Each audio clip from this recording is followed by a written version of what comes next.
Hello everybody, welcome back to the EDH Takes channel.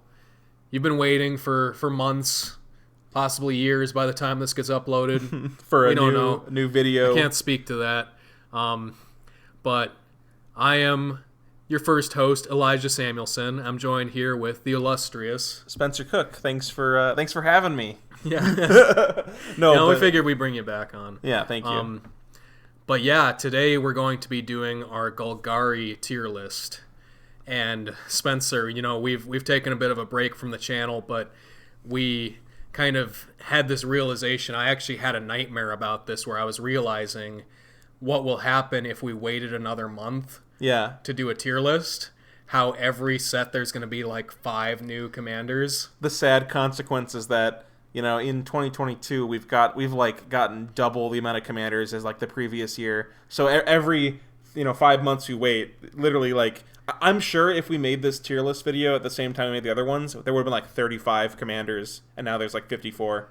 Yeah, and these are a fairly easy video to do because we don't really do a lot of research, and we just kind of go in and sort of wing it and just talk about it.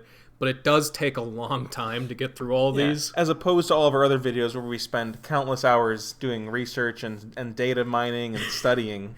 Yeah, we have a lot of hard data, and it's probably the most scientific podcast about Commander that exists. Maybe the only one. No, but why don't we just kind of start getting into what this tier list is going to be about? We have to preface some things. When we do the tier list, this is not regarding any kind of competitive ranking. We are mostly disregarding CEDH. We might reference that a couple times, be like, oh, like this thing can do like this. A CEDH commander we might talk about it. We don't play CEDH. We're not experts, so don't hit us with that. Like we don't talk about that much. Mm-hmm. That is a thing to kind of consider, like what the high end of what you can do with a commander. But also these tier lists, what is an S tier for one list is not necessarily being compared to the S tier of another list. This is comparison within the list of these cards, comparing the Golgari commanders to other Golgari commanders. Yeah, so just because, something will have to be an F tier, right? If it's all compared to each other. Something has to be an F tier, something has to be an S tier. Even if, all of the cards are, the best cards ever printed, something has to be an F tier because it's a comparison. And some really good cards are going to be in, the C and B tier. And that doesn't mean that they're bad or you can't build a good deck around them. It just means in comparison to these other cards, in our very subjective opinion, which to be honest is true, but... yeah, I think you mispronounced subjective. It's actually pronounced objective. Yeah, so it's just, it's mostly our opinions. It's what we've seen. There's going to be some things, we love getting comments disagreeing with these because it's interesting to, see what people think, but...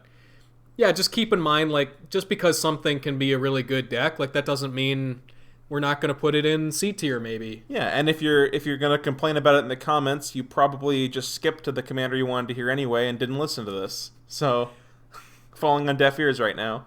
Yeah, and also another little caveat, we don't play a lot of Golgari. Have you ever had a Golgari deck, Spencer? Yes, I have, but not more than...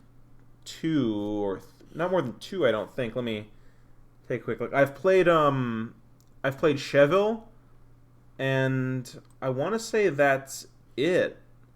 There's so many.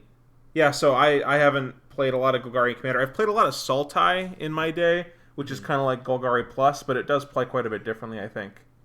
Yeah, I had way back in the day, I had a Sultai deck where I had the Gitrog monster in it, and I just realized that the only thing I wanted to do in that deck was get out the Gitrog monster and do cool stuff with that. So I built it as a commander, and then I realized that I hated it because it's too complicated for my small brain. Small child brain.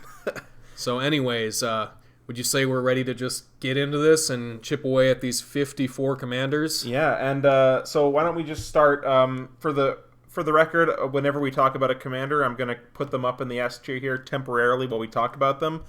It's probably not an S tier commander right here. Don't get scared. Yeah. So, you want to read this one, Eli? Yeah, the first one is Abomination of Llanowar from the first Commander Legends. It is a 3-mana star elf horror, has vigilance and menace, and it says its power and toughness are each equal to the number of elves you control, plus the number of elves in your graveyard. This is pretty cool. It's pretty large. I played against it in Commander Legends Draft, and yeah, that's a big body for 3 mana. Baseline, it's always a 1/1, right? So yeah.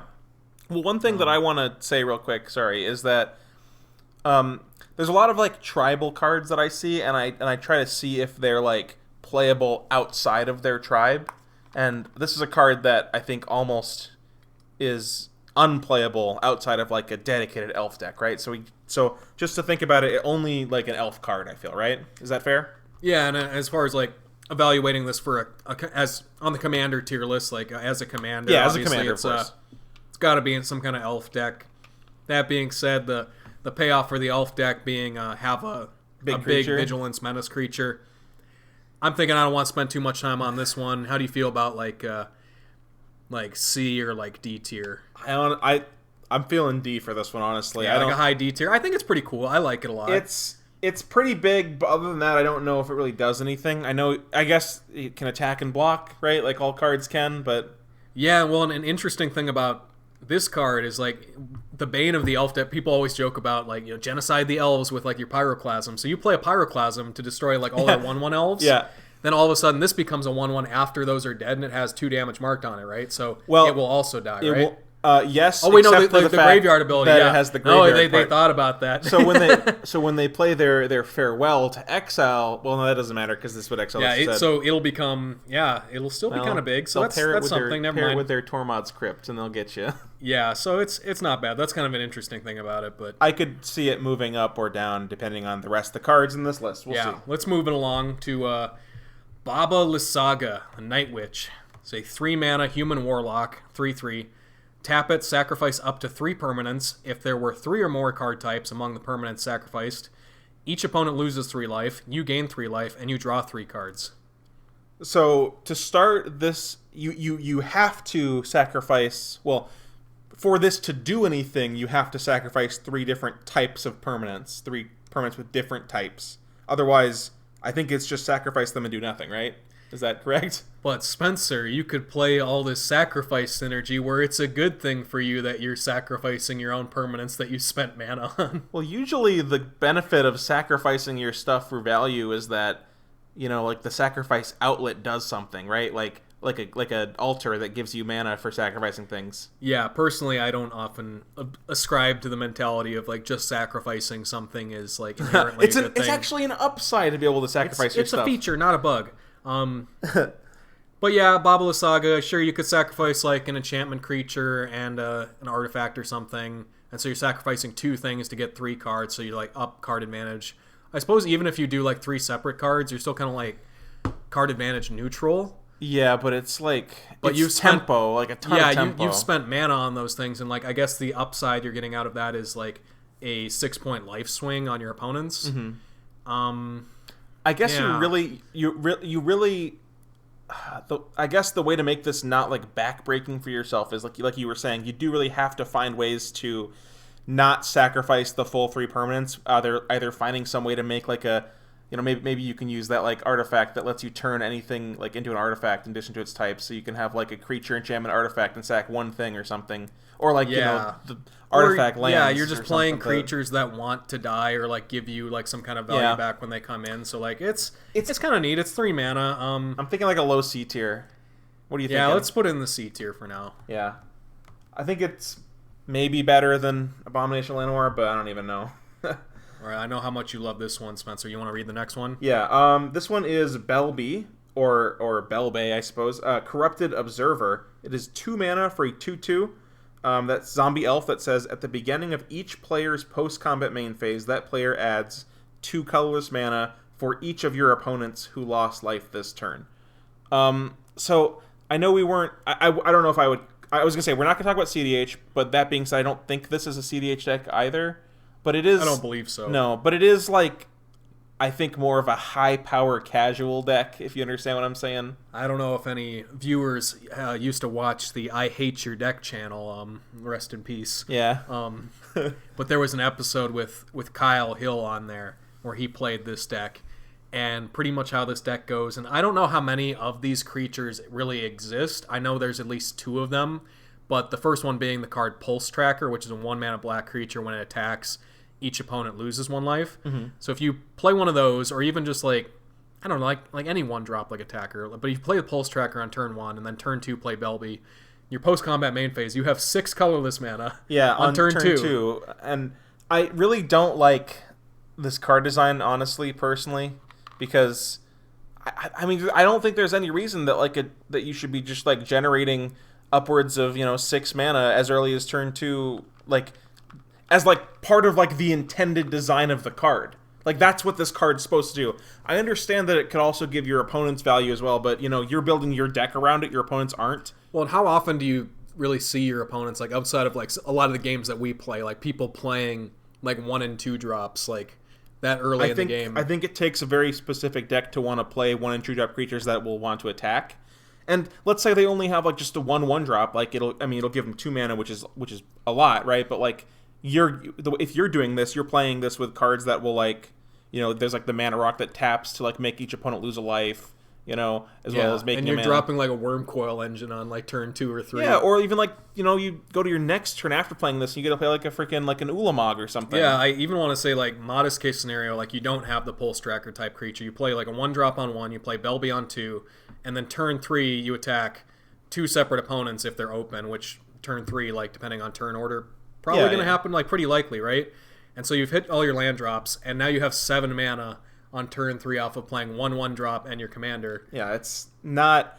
I think that Belbe is a unfortunate S tier commander in my opinion. That seems very strong to me. It seems like something I actually might like to try and build, just to see like how crazy that can be and like what the downside really ends up being for your like the mana you give your opponents. Yeah, so I think that's an interesting thing to like kind of weigh. I feel like Belbe creates a lot of non-games. That's just, I haven't played with him a lot. Him. Belbe's a lady. Yeah, she is. Sorry, the art is small.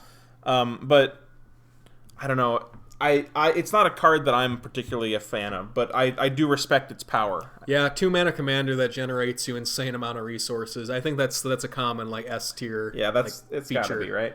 In my opinion. All right, well let's move on to a dragon. Yeah, an Elder Dragon. Got our first EDH takes Elder Dragon. Beledros Witherbloom. He's a 7-mana 4/4 Elder Dragon with flying. At the beginning of each upkeep, create a 1/1 black and green pest creature token with when this creature dies, you gain 1 life. And he has another activated ability. Pay 10 life, untap all lands you control, but activate this only once each turn.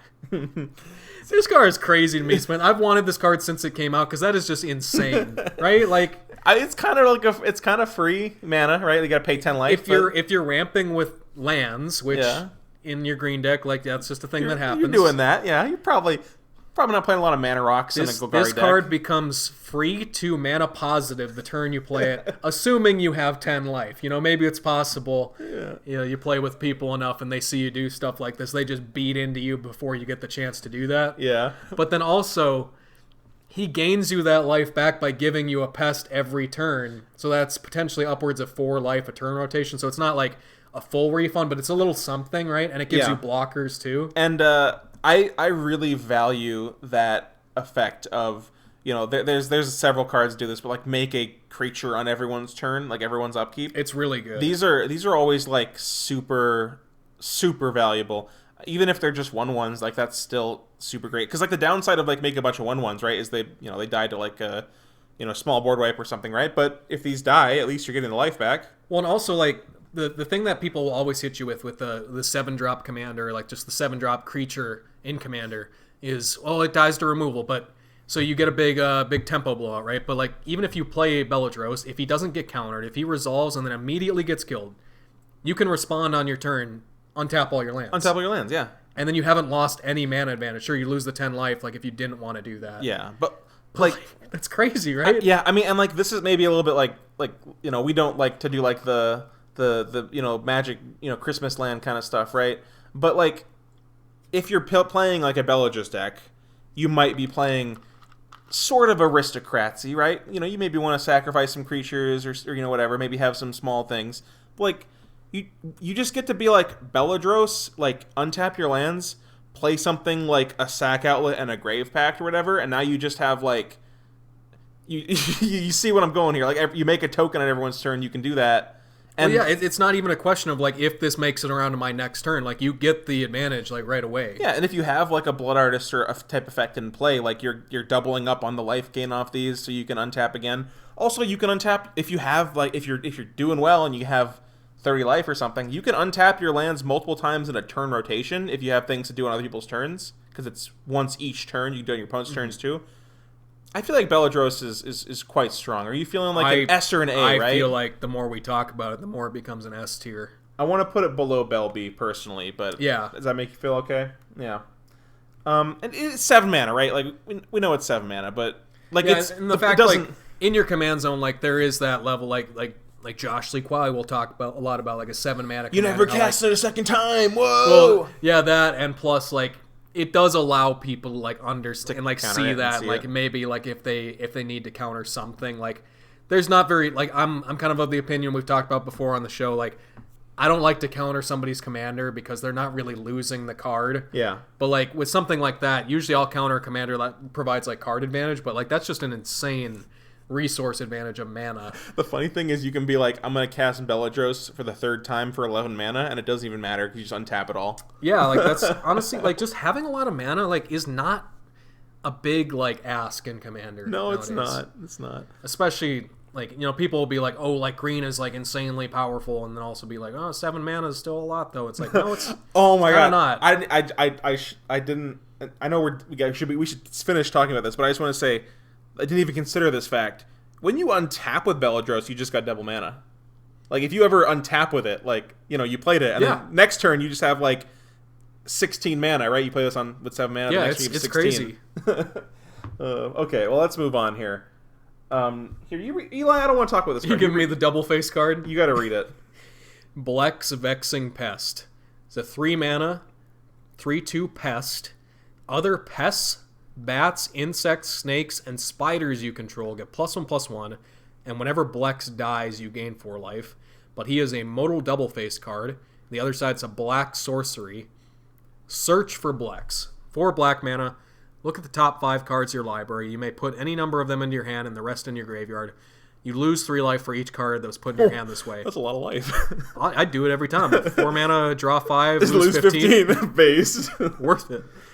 That's kind of cool. Like it's a modal commander that provides card advantage if you need it for what I'm assuming is a tribal deck around some of, if not just one of these, like insect tribal. Yeah, insects, snakes, spiders, bats, pests, and having the Lord plus the card advantage spell, like just having a repeatable like card draw or like card selection card in the command zone, like. That's pretty cool. The sad part about it, though, is it like doesn't function in the way that like maybe like 2 partners would, where like you could play Blex and then you like like if you play Blex at some point in the game, then you're all of a sudden your card draw spell costs 6 mana, right? Yeah, he's going from 3 to 6 to then 5 or 7 if whatever. You want to play Blex again. It's like that's a little bit rough, right? So I feel like I don't know, maybe you can like return to your hand from your graveyard or something, but I don't know really what a Blex deck does. I think it's just snake or insect tribal, right? Like, and that doesn't seem that good to me. Yeah, it's a very cool concept of a card. I'm thinking like there's not a lot of thought to this, so how do you feel about like C tier? It feels weird to put it above like it feels weird to put pests, you know, snake tribal above literal elf tribal, but I feel like it's a better card. Yeah, I feel like being a commander that can draw you cards if you like an immediate card draw if you need it. Yeah, I don't know. That's something. How do you like it in comparison to this other guy, to Baba Lysaga? I think I like it better than Baba Lysaga. All right, you gotta do like the next 2 now. Okay, fine. All right, the next one is Bortuk Bonerattle. It is a 6 mana 4/4 troll shaman with Domain. When Bortuk Bonerattle enters the battlefield, if you cast it, choose target creature card in your graveyard. Return it to the battlefield if its mana value is less than or equal to the number of basic land types among lands you control. Otherwise, put it into your hand. Oh, So unfortunate. this suffers from the domain in a 2-color deck problem, where you can only really, outside of a couple very few synergies that can give you like multiple more land types. Yeah. You have two. Do you feel as a Golgari commander this lands pretty squarely in like D tier?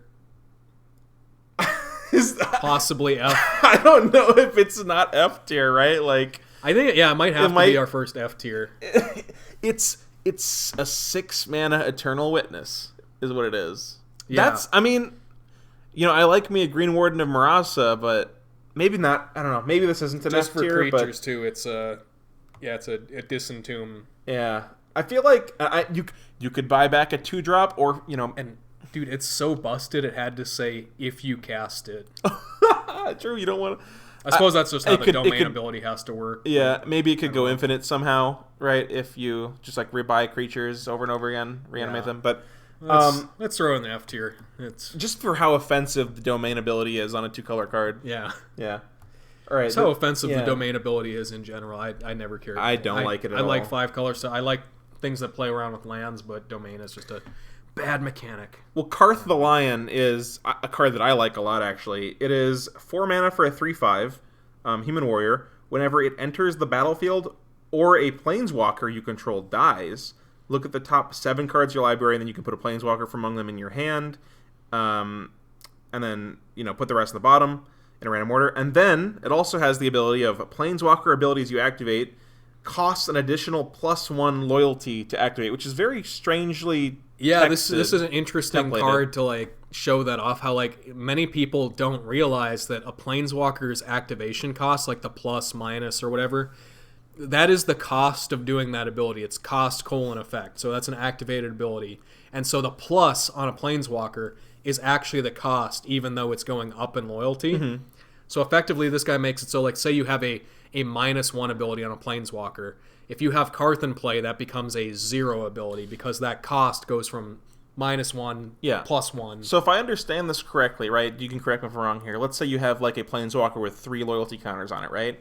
You can activate a -4, correct? Because it'll cost +1 and it'll go to 3. Yeah, that's something I often forget because I actually have a friend that I play with on Magic Online who has this deck, and yeah, Carth kind of just makes it so you're... just like changes the numbers on the ultimate abilities can kind of go off a turn early. And and the interesting part is the ultimate abilities also can kind of go off like 2 turns early, because when you plus it, it'll get that extra counter, and then also it's like 1 less to ultimate, so it could even be like multiple turns early. And the fact that 7 cards is a lot of cards. Like, sure, this can whiff, but like, he comes in, he draws you a card, and he also makes it so when your planeswalkers get killed, which they do, they will replace themselves. So you're like always neutral on card advantage, especially when you're just like popping off those planeswalkers to ultimate them. And then he's a 3/5 for 4 mana. And he also gets you the 1 when he enters, so he's kind of like a card advantage king, like you said. I don't know. I think Carth is really good. One thing I do want to mention with him is that, like, There's a thing with like these kinds of effects where you like look at the top X cards and like you put one in your hand where, you can miss, like you said, and you really kind of want to like make sure you have like good odds not to miss. But like you were saying, Eli, 7 is a big number, so you don't actually have to play like that many planeswalkers in a deck. Like I don't think you need to play more than like 20 planeswalkers in a Carth deck. And in my opinion, that trigger to look 7 deep is very generous. Yeah, that's what I'm saying. It's generous. If he even just had like the only when he enters the battlefield or only when the planeswalker dies, it'd probably still be good, right? So you can afford to miss once or twice, and this is still like very good in my opinion. So how do you feel about like A tier? I think he's a solid A tier card, commander. Yeah, I think so. Ooh, do you want to talk about the squirrels, yeah, Spencer? I'll talk about surprise. This is a little bit of a non sequitur here, but surprisingly, the amount of black border squirrels that are legal in Commander, like squirrel creatures, it's like 9 or something like that. There's not that many squirrels. Yeah, I was surprised. I thought there would be way more, because of like how big of a meme squirrels are. But whatever. This is Chatterfang, Squirrel General, the Squirrel General, necessarily, and it's a 3 mana 3/3 Squirrel Warrior with Forest Walk. And the ability, if 1 or more tokens would be created under your control, those tokens plus that many 1/1 squirrels are created instead. And it also has the ability of a black mana and sacrifice X squirrels to give target creature plus X minus X until end of turn. So this is a typical tribal trap. Yeah. You don't play Squirrel Tribal. You don't have to, because he gives you a fuck ton of squirrels every time you make tokens, right? Yeah, I don't know if there's any squirrel cards you'd play in this deck, honestly. Probably 0. Maybe the 2-mana one that gives your squirrels +1/+1. Sure, maybe something like that. Maybe that one. But, yeah, it's a little bit unassuming. Well, maybe it's not unassuming. It's pretty obvious that it's broken, right? But, like even something very, simple as, make 3 1/1 tokens now makes 3 1/1 tokens plus 3 squirrel tokens, right? That's if I understand that correctly. Yeah. So it's it doubles tokens, and also has built-in removal on it for 1 mana and sacrifice some of these free tokens you're getting. Yeah, I mean generally you know me, I'm pretty down on tokens as an archetype in Commander, but that's a really that for that mana cost and that removal built in, to have something to do with those tokens if you can't find anything else to do with them. Yeah, and in we talked about this before with Beledros, but that kind of aristocracy kind of strategy that you might see in a lot of black decks, right? If you have some sort of aristocrats creature out, when you're trying to kill something by sacrificing 4 squirrels, draining the table for 4 is going to be relevant, right? Yeah, Chatterfang, pretty simple card. I think actually pretty strong. How do you feel about A tier? I like A tier for it. How do you like it in comparison to Carth the Lion? That's a good question. I don't know. I really. They're very different decks. They're hard to compare. So yeah, we'll just put them. I'll put them below, but it could be either way. Honestly, I don't care. They're very different strategies. So they're both I think equally good at doing the thing that they want to do. Oh, and just one more note on that is. There's cards in green where when you play a land, you make a token, a treasure or a clue or something. This does trigger off of making non-creature tokens too. Yeah, so very cool. Yeah. So. Next up we got your boy Spencer. Yeah, so I'll talk about this because I played him. This is Chevill, Bane of Monsters. It's 2 mana, 1/3 with Death Touch, Human Rogue. And it says, the beginning of your upkeep, if your opponents have no permanents with bounty counters on them, you put a bounty counter on a creature or planeswalker an opponent controls. And when a permanent an opponent controls the bounty counter dies, you gain 3 life and draw a card. So, Chevill is pretty slow. You have to wait till your next turn to do something, and then if that card that gets a bounty counter on it doesn't die, it doesn't do anything the next turn. And also, Chevill has to be in play when the creature dies for you to get the card draw and the life. But it does have a couple good things going for it, and that is that it's a 1/3 Death Touch, which is kind of relevant. You can give it an equipment that pings stuff. I think the biggest thing it has going for it, and this is the thing, I actually kind of wanted to make this deck before you made your Magic Online deck, because I was just thinking, damn, turn 1 Viridian Longbow, turn 2 Chevill, turn 3 Equip, have a Death Touch creature that can shoot anything and claim the bounties. I was like, damn, that is a beautiful curve to me. So the way that I built this deck was I built it low to the ground, a lot of mana dorks and a lot of single target removal, and I just wanted to and also edict effects, Plague Crafter and stuff like that, and I just wanted to pretty much just 1-for-1 my opponents, or 3-for-1 my opponents kind of thing, 1-for-1 each of them, and outvalue them, and then play some, I don't know, big beater or something and kill them, and it's not bad at doing that. I don't think it's absurdly powerful, but I mean, he can play the game. He is a 2-drop that can generate you cards, right? Yeah, that's something. Would you say, Spencer, as much as we love Chevill, at best he's probably like a C tier? No, commander? Yeah, I think he's a C tier commander. 2 mana gets you a few cards, gains you some life. And there's more than I'd like to admit. Chevill has been play Chevill, trade by blocking something, then play Chevill again 2 more times. Yeah, honestly. And one thing I want to acknowledge about him, the artwork on Chevill. So Bane of Monsters, he's got his spiky Monster Hunter sword, right? He looks pretty badass. But then you look in the background, and there's a bunch of eggs back there that he's he's just destroyed. Cracked open. So really, he's more like Chevill, killer of babies. That's pretty cool. Which is that is pretty. That cool. might get him bumped up in my eyes.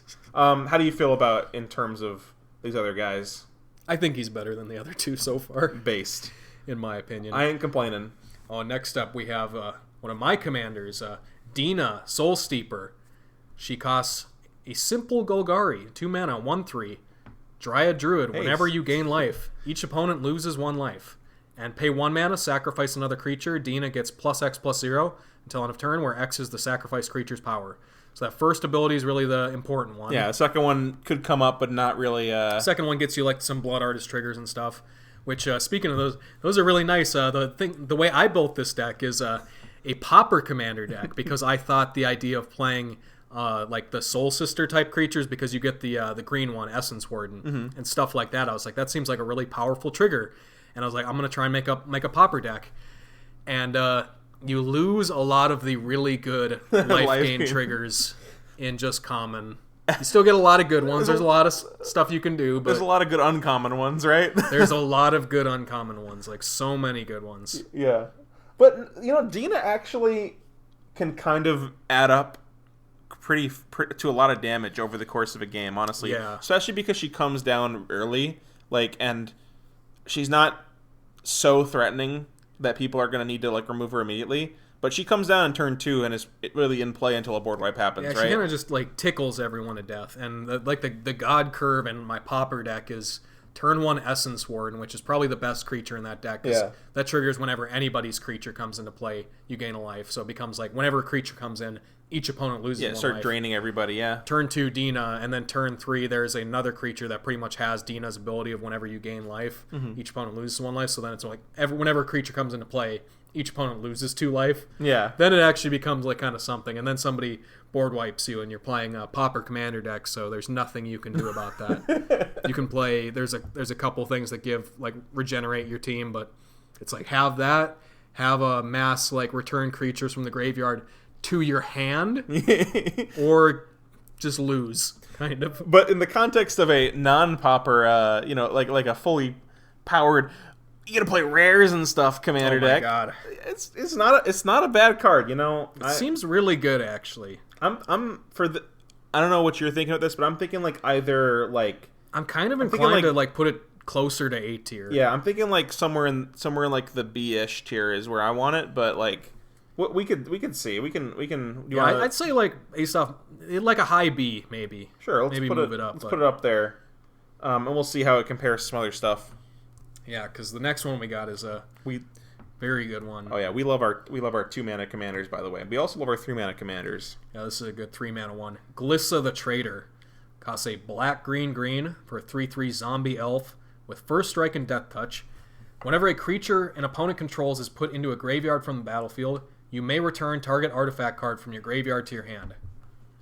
So Golgari artifacts, that's not a thing that you think of a lot, and it's not super supported, but it kind of doesn't need to be, because artifacts will do a lot of the heavy lifting for themselves oftentimes. Yeah, you can just play whatever artifacts you like. The main one for this deck, if you ever seen this deck, goes in every Glissa deck, Executioner's Capsule. Yeah, because it's a 1 mana black artifact. You pay 2 mana, sacrifice it, destroy target non-black creature. So it's just kind of you do that, and then you return it back to your hand, because it goes in the graveyard, then the creature dies, and then you can get it back. But even more than just those kinds of repeatable kill spell things you can do, Glissa. I've got a buddy that plays a Glissa deck, and he plays kind of as just an artifact combo deck, and Glissa just is both a value piece and being able to rebuy your combo pieces and stuff once they get removed is really strong. It combos really well with some of the other best cards in Glissa decks are the baubles, Mitra's Bauble and stuff, and Urza's Bauble or whatever. Yeah. Where they just draw a card, and then you can get them back, whenever something dies.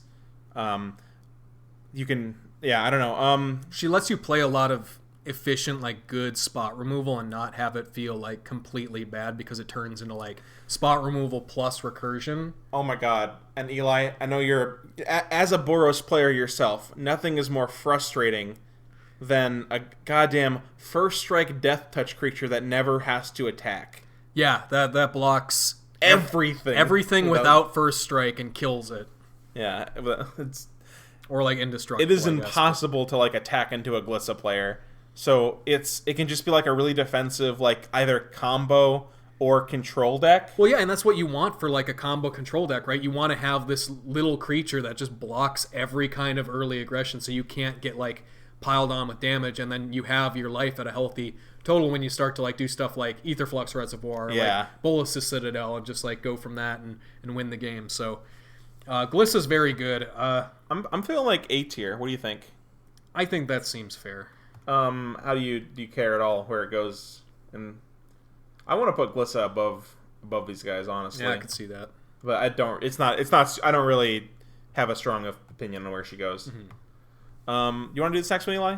Yeah, we got Grakmaw, Skyclave Ravager.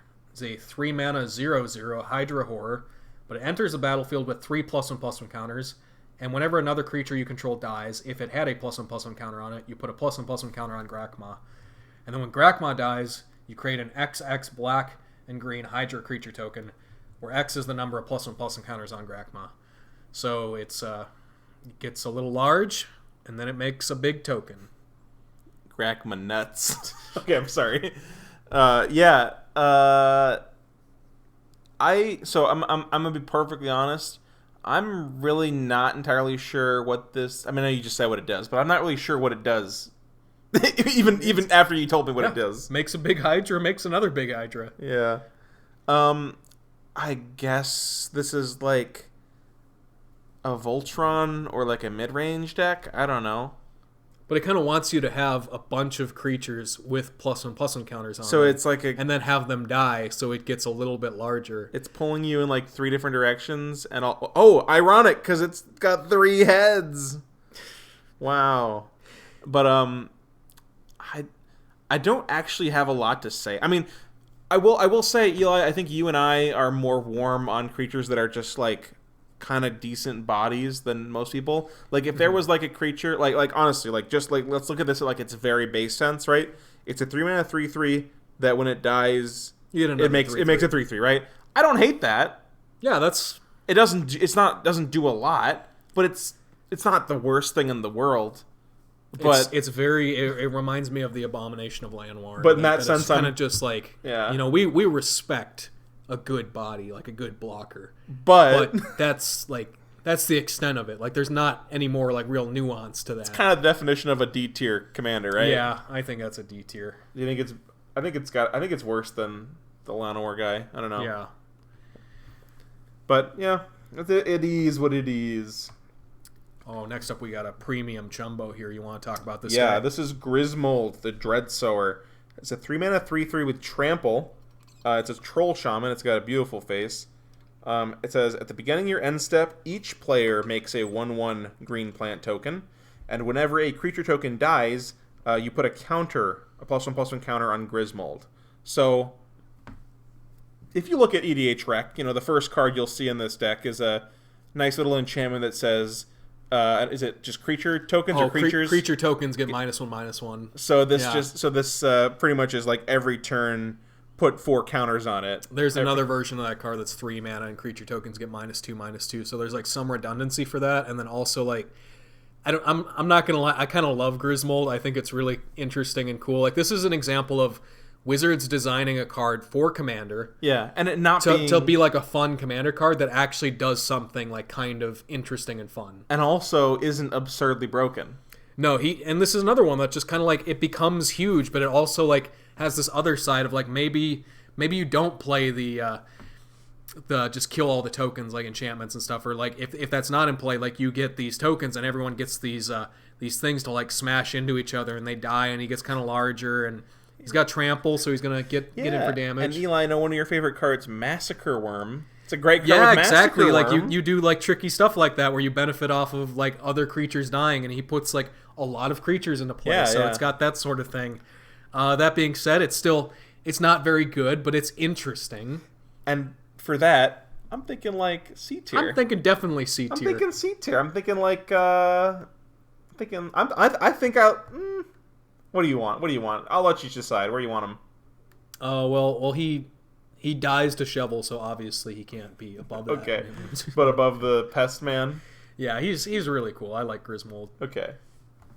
I'll do Grist. Grist is a terrifying art.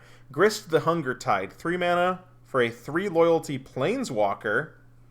Planeswalker Grist. As long as Grist the Hunger Tide isn't on the battlefield, it's a 1/1 insect creature in addition to its other types.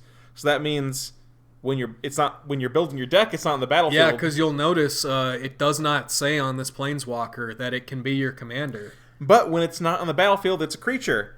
So when it's in your deck, it's a creature. It's so cool. It's a legendary creature. So it has but when it's on the battlefield, it's a Planeswalker. So it's got +1. You make a 1/1 black and green insect token, and then you mill a card. And if you mill an insect, you put a loyalty counter on Grist and repeat the process. So you can theoretically mill a bunch of insects, and he gets a bunch of loyalty. -2. You may sacrifice a creature. When you do, destroy target creature or Planeswalker. And -5, each opponent loses life equal to the number of creature cards in your graveyard. Yeah, so Grist just has some tricky things in him. He's kind of interesting. There's some cool things about that. None of those abilities seem like that great, right? Yeah. I definitely don't want to be building around insect tribal, right? Yeah. That's not a thing I want to do. I think most of the interesting... It's kind of sad. Most of the interesting stuff that Grist does, he does from places that aren't the command zone. So, for example, him being like a creature in your deck allows you to like play like a Green Sun Zenith for like a Planeswalker. So that's kind of interesting. Mm-hmm. But I guess as a Planeswalker, all he does is like, I guess he's like make a token and have some removal. Yeah, this is the kind of commander that I could see myself building that just seems really cool and like pretty like mediocre, like not that great, but like you just keep playing him and getting like a little bit of advantage. I mean, you could just play like good cards in your deck and then just have Grist as the commander, and it would do things. Yeah, and there's some good insects, so maybe occasionally you mill an insect. I think what I would do is 3% of the time, there's like that bad budget version of like Phyrexian Reclamation that puts the card on top of your library. There you go. You put an insect. So you could put an insect back on top and just like keep doing that. Well, if you do that, then you play Grist and you +1 him, he will go to 5 immediately. So the next turn you could ult him, and maybe you could do like 20 or 10 to people. Yeah, maybe you like mill a lot of your deck and like try and do a medium amount of damage and just hope that nobody removes your graveyard. And yeah, Grist is kind of cool. I think that's also like a C tier. I think it's a C as well. I want to put it above these guys because he's cool. I want to put him here. Yeah. He's got a low ceiling, but also a low floor. He can't be terrible, right? At the very least, he makes a token or he kills something, and sacrifice creature. That's not the worst. All right, we're back in Chumbo land. There's a lot of Chumbos. There's a lot of Chumbos. Yeah, that's true. Gyome, Master Chef. He's a 4-mana 5/3 Troll Warlock with Trample. At the beginning of your end step, create a number of food tokens equal the number of non-token creatures you had enter the battlefield under your control this turn. And pay 1 mana, sacrifice a food. Target creature gains indestructible until end of turn. Tap it. So baseline, he comes in, go to your end step, make at least one food. Yeah. And then he's a 5/3 with Trample. And that ability, though, of sacrifice the food to give a creature indestructible and tap it is actually surprisingly annoying. You would expect it not to be a lot, but it kind of does. Like, it kind of, if you hold like 1 mana up or multiple mana up, it kind of says like you can just kind of choose something and it doesn't die. Yeah, I've played against a friend of ours, Bradley, friend of the show, from the Rakdos tier list and the podcast. He has a Gyome deck, and I remember playing against that, and just, if you don't have anything to exile or make people sacrifice all their creatures, the thing just does not die. Well, also the thing is, like, let's say you like you were saying, he doesn't die.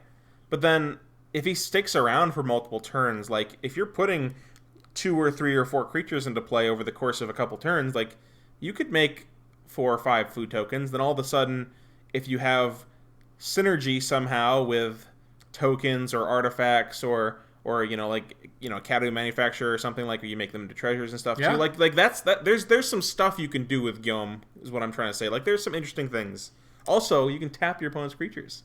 Yeah, that's big too, because it lets you get in your, like, not only are you keeping your big strong creatures alive by making them indestructible, but then you tap down the blockers. And I think there's a lot of cool stuff there for how simple that is. You could probably just force through, like, if you wanted to, like, go really hard against one person, you probably could just, like, force through, like, 3 or 4 hits with Gyome on someone and end up killing them with commander damage just by like playing a couple creatures, making a few foods, and like tapping your bonus creatures down and like protecting him when they go to kill him. Yeah, I think this might be it might be kind of a low one, but I think this to me feels like a B tier. I think it's a B tier, yeah. We'll throw it in there. That's fine. I don't mind that. Oh, and next we got a Game Nights classic here. Hapatra, Vizier of Poisons. Very popular Golgari commander. Mm-hmm. She just costs 2 mana, black and a green.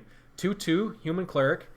Whenever Hapatra deals combat damage to a player, you may put a -1/-1 counter on target creature.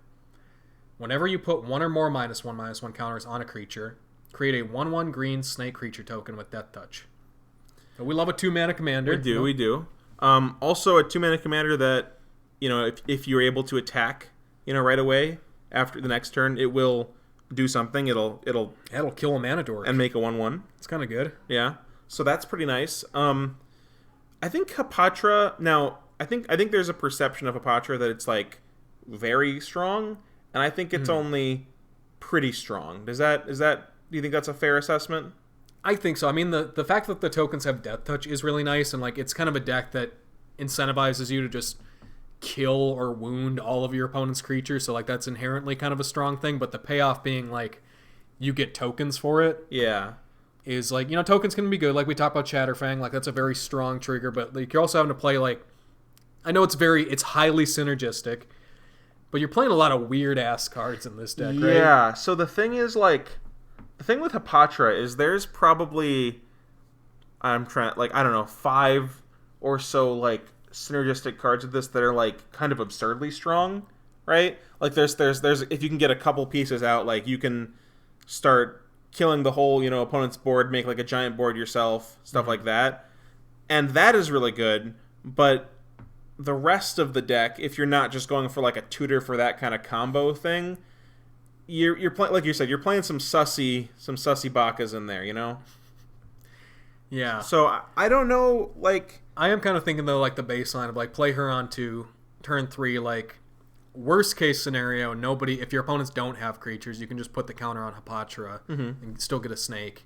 But like potentially like kill or like shrink a creature plus get a snake like every turn. That's pretty good. Yeah, bro, I've played against some Hapatra decks, and it triggers me when the person will just be like, "Hey, let's make a deal. You just let me hit you, and then I'll hit that guy's creature," and it's like, ugh, cringe. How do you feel about like a maybe lower, but like still maybe like A tier, like still pretty? Yeah, I was pretty thinking, good. I was thinking either the bottom of A tier or the very top of B tier. I'm fine either way. Yeah, we can go the bottom A tier, or the top of B tier. Yeah, I think there's still like getting little like Death Touch creatures like that early in the game. Like that is kind of big. Like we were talking about like the Chevill thing of like making it hard to attack into you. Yeah, and of Death Touch. One thing that is like super strong with it is like, let's say you play something like a Black Sun Zenith, right? The more creatures that are on the board. Yeah, I get a snake for every creature. So yeah, let's say you wipe the board or something, or like just play like for X = 1. You do make like a snake for every creature in play. So so you want to do A tier or B tier? What do you want to do? I'm thinking A tier. Okay, we'll put pretty good. We'll put her below Chatterfang then, if you're cool with that. All right, now we've got, I think this is Harald. Yeah, Harald, King of Skemfar. It's a 3-mana 3/2 with Menace. When Harald enters the battlefield, look at the top 5 cards of your library. You may reveal an Elf, Warrior, or Tyvar card from among them and put it into your hand. Put the rest at the bottom in any order. Yeah, this is clearly, if you ever played Kaldheim Limited. I did. Black-Green Elves. This is your guy. 2 of these, and he was really good. He is very good in Limited. Yes. I think best case scenario, 3-mana 3/2 that cantrips himself, right? So yeah, but could pretty easily whiff, top 5 cards. And if you compare that to Carth the Lion or whatever this guy's name is, like that one cantrips itself multiple times and does other things. Whereas Harald is like Just bad, honestly. I think it's just bad. Do you think this might be our second F tier commander? It kind of hurts to say so, but I think I do value it less than these D tier commanders. Like, because yeah, that's what I was thinking. Like, sure, it gets you some kind of card advantage sometimes, but like not consistently and does nothing else. And like, are you really playing like Elf Tribal with Harald as your commander? Like, is that really what you're doing? Maybe if I make another Pauper commander deck. Maybe. And then even then there's better options. And like, I don't know, like Black-Green Warriors, okay, whatever. But yeah, let's just move on from him. Yeah, let's talk about a good one. I want to talk about Hogaak, Arisen Necropolis. Now, you played this as a Golgari Oh, I deck, did play you? this. I did play this. I forgot about that. It's a 7 mana, 8/8 Avatar, but it says you can't spend mana to cast this spell. However, it has Convoke and Delve, so you can cast it by tapping creatures and by exiling cards from your graveyard. Mm-hmm. And you may cast Hogaak from your graveyard, and it has Trample. Yeah, just discounting the fact that Hogaak is an 8/8 with Trample, right? Like that's a let's talk about that first. That's a big game, right? Like that's a big boy. Mm-hmm. But like the really relevant part to Hogaak, besides the fact that it just like can attack and block forever, is that it can really combo with a lot of powerful cards in Commander, like Altar of Dementia, all of the effects that like let you sacrifice creatures to like draw cards equal to their power, stuff like that. Yeah, like Greater Good. It's kind of just like the like top tier of like the powers matter commander, because it really like the payoff for Hogaak is that it's kind of just big, right? Yeah. But it's also like it's large, and it's so big for like how little mana it actually costs to put that into play. Yeah, so it allows you to use those cards very effectively. So if you've never seen like the Hogaak like type of decks, it's actually probably pretty difficult to build and like difficult to like kind of understand how all of like the synergy and like what cards like actually like kind of there's some infinites you can do with it, but they're a bit confusing to figure out how. But I mean, Hogaak is really powerful. And even when you're like ignoring some of like the super strong like broken shit, you're able to just play like really efficient 1 or 2 mana creatures that will mill you.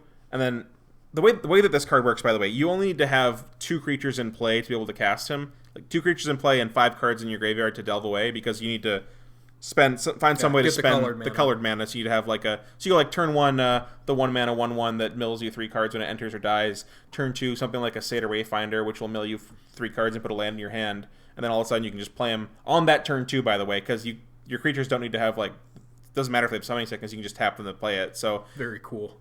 That was like my favorite curve.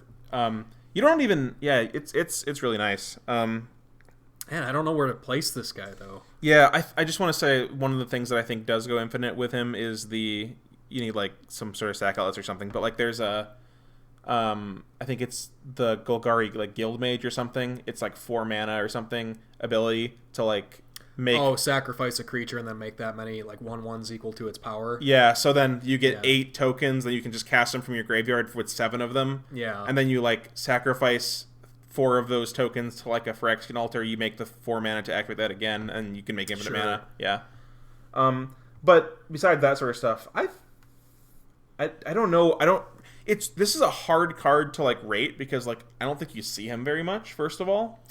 Yeah, I want to know where you would stick this, Spencer, because I could go between like B and S on this card, and it's fitting because he's kind of BS, right? Like, you know what? Something that I also neglected to mention, that when I was actually looking recently into rebuilding this in like more of a fair way. Like I was gonna build him like try not to be super broken, and then I started looking through all like the cards I put in, and I realized that I would just be doing different broken things, and so I didn't end up building it. But the things I was looking at was there's these cards that are like 1 mana instant, sacrifice a creature, add mana equal to its like power, or like tap sack creature, add mana equal to its power. Yeah, do you think based on the fact that this like almost doesn't lend itself to being really fair, well built as a fair deck, that inherently puts in like A or S tier? It's got it, right? I don't know. I wouldn't mind putting it in S tier, but I also wouldn't mind putting it like up here in A. Do you have a preference? Like I don't really care. I think maybe it's still like an A tier. Yeah. Do you want to go like top, or do you want to go like below like Glissa or something? I think it might be top of A tier. Sure. It's gonna be there. That makes sense. Yeah. Banned in Modern for a reason. It's really good. Let's talk about a much more tame card because it's not really meant to be played by itself, but you totally could. Ikra Shadiki, the Usurper. 5 mana, Naga Wizard, 3/7 menace. Whenever a creature you control deals combat damage to a player, you gain life equal to that creature's toughness and as partner. So there is another Golgari partner if you want to do that. But it gains you a lot of life. We have a friend that played this as a partner deck, and it wasn't only Golgari, but they did some really interesting things. This plus Bruce Tarl. So with the double strike on the, like, say you give the Ikra Shadiki double strike and lifelink, it's gaining you 6 life from hitting somebody, and then it's gaining you 14 more life from its own ability. And there's some pretty strong cards that don't go in a lot of green decks that you can play in this. One of them, for example, I don't remember what it's called, but there's like a green instant speed spell that's like creature gets +X/+X, where X is the number of life you've gained this turn or something. Yeah. So if you're able to give this double, I know it's harder to give it double strike in just Golgari, right? You need to play like an equipment to do that, like a Fire Shrieker or whatever. But there is actually some like payoffs for gaining a bunch of life in a turn. Alternatively, oh god, what is it like? What's the equipment that? Oh god, Umezawa's Jite is kind of interesting with this because you can like gain life whenever you want, and I don't know. He played in that deck. I just remember it, but it's not the most broken thing in the world, but I kind of like it. Yeah, I think it's surprisingly good. That is a lot of life to be gaining. Like just life gain on its own, like isn't that great? But life link is a good ability, and this is kind of like life link for your toughness. So and it's much easier to have a large toughness than have a large power. So and also it's for all of your creatures, not just itself. Yeah. So that's something cool. It's kind of like a give your team life link if they hit people. I'm thinking it's still probably like a C tier though. Yeah, I don't think it's amazing. I kind of want to put it like maybe right above Grist or something. Maybe. Sure. All right. Now. Oh God. Back.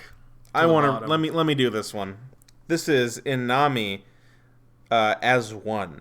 It is a 12 mana. You heard me right. 8 black green spirit creature. It's an 8/8, and it says when Inami as 1 comes into play, if you played it from your hand, you may search your library for a spirit card and put it into play. Then shuffle your library, and when it's put into the graveyard from play, it meaning this creature, not the thing that you put in your hand, whatever. You may remove it from the game, and if you do, return a spirit from your graveyard to play. So, the elephant in the room for this is that it's costs about 4 trillion mana, costs more than Omniscience, and it costs 12 mana, and it doesn't do anything if you cast it from the command zone. Yeah. And then its other ability, you have to exile it. And all this, keep in mind, is for the getting specifically spirit cards, which I'm sure there's a few good ones. I can't think of a good one. I'm failing to think of any like amazing black or green spirits. I think this is a pretty easy F tier. This is like bottom of F tier, like the worst card, I gotta say, right? Yeah. It was Kamigawa, it was a different time. Like they didn't really believe too hard in like making good legendary creatures in that set. No, they didn't. A few and far between. There's a couple good ones, but here, you give this one a read. Yeah. Ishkana Graph Widow. She's a 5 mana 3/5 spider with reach, and she has a delirium ability. When she enters the battlefield, if there are 4 or more card types among cards in your graveyard, put 3 1/2 green spider creature tokens with reach on the battlefield, and for 7 mana, target opponent loses 1 life for each spider you control.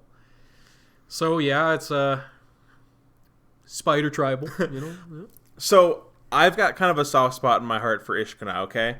And I think that playing this as a spider tribal deck is a trap, the tribal trap, like we say, because what does it really do for spider tribal? You can like drain. You can make one person lose some more life. You can make your 7 mana ability maybe make somebody lose 8 instead of 4. Yeah, because it already comes with 3 bodies plus itself, so 4 bodies on its own, right? If you have delirium. Yeah. So I kind of like this card a little bit in the concept of playing like it as the commander of like some sort of graveyard based deck, and the point of it is just to like make 4 blockers. Yeah.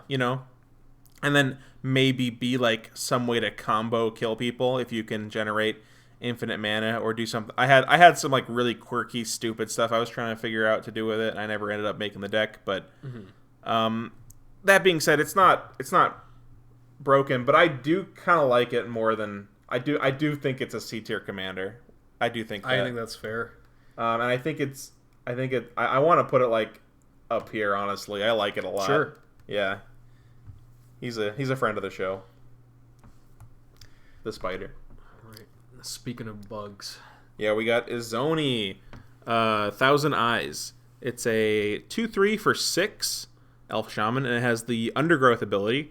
When it enters the battlefield, you create a 1/1 black and green insect creature for each creature card in your graveyard. And it has the ability to pay 2 mana, a Golgari, so a black and a green, and sacrifice another creature, and then you gain a life and draw a card. So, yeah, I mean, you really want to be making a lot of tokens with this, right? Like you want to play this on 6 or whenever, and you make like 10 dudes, right? Like that's what you want to get do. your mana's worth, right? You want to not, and for 6 mana, that's kind of hard. You have to make a lot, right?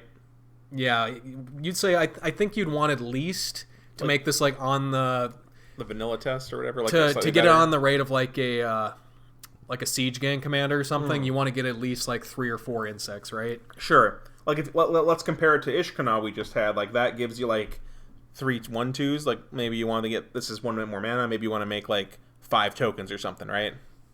Yeah. So that being said, it's kind of expensive. Its ability is nice. Card draw and sack outlet. Never going to complain kind of about expensive. that. Yeah, but it's a little pricey. I don't think it's very good. I've seen people like so.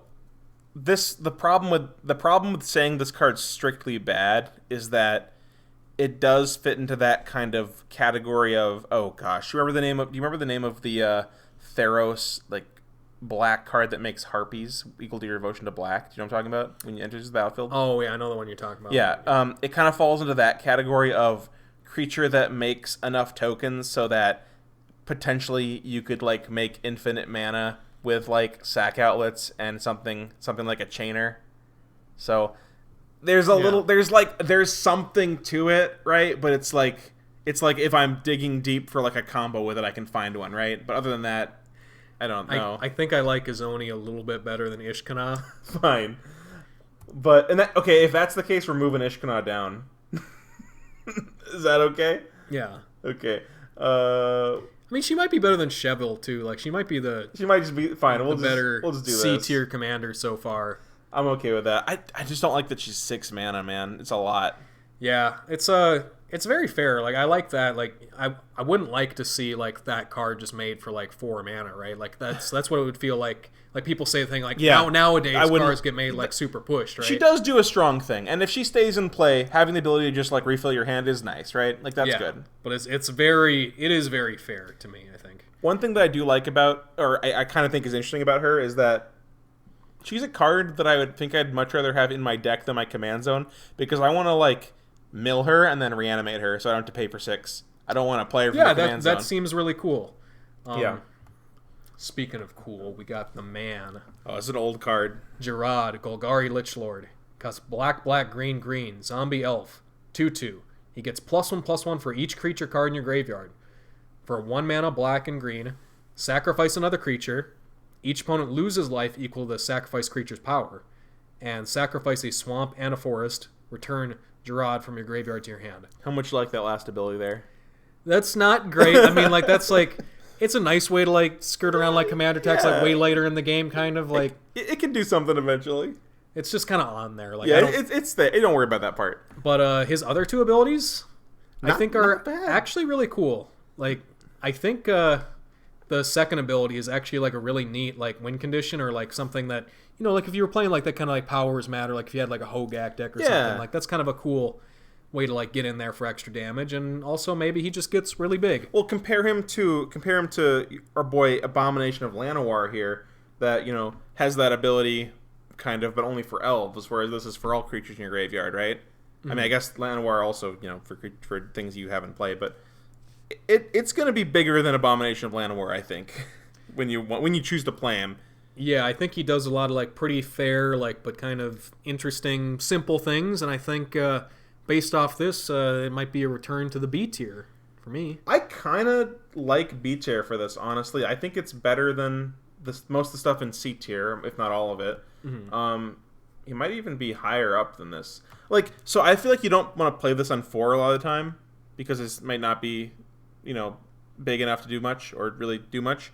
But like, imagine like you're playing a whole game, and then you like play this later in the game, and you just activate his ability twice and make all your opponents lose like 15 life because you have a couple big boys out. Yeah, like that could be like a game-winning game. Lord of Extinction, where its power and toughness are equal the number of cards in all graveyards. That's a classic combo with Gerard, where it's like kind of like a kill. Like you get some really large creatures, and there's some cool stuff you can do with that. I would like to play like maybe what's the Hydra from Commander Legends that like cascades 4 times. And it's like a 10/10. Like you just play big creatures, or like you play what's the dinosaur that's just that's just huge and ginormous. The 12/12, right? That's what you're talking about. Yeah, it costs less for all of your power and stuff, right? So. Yeah.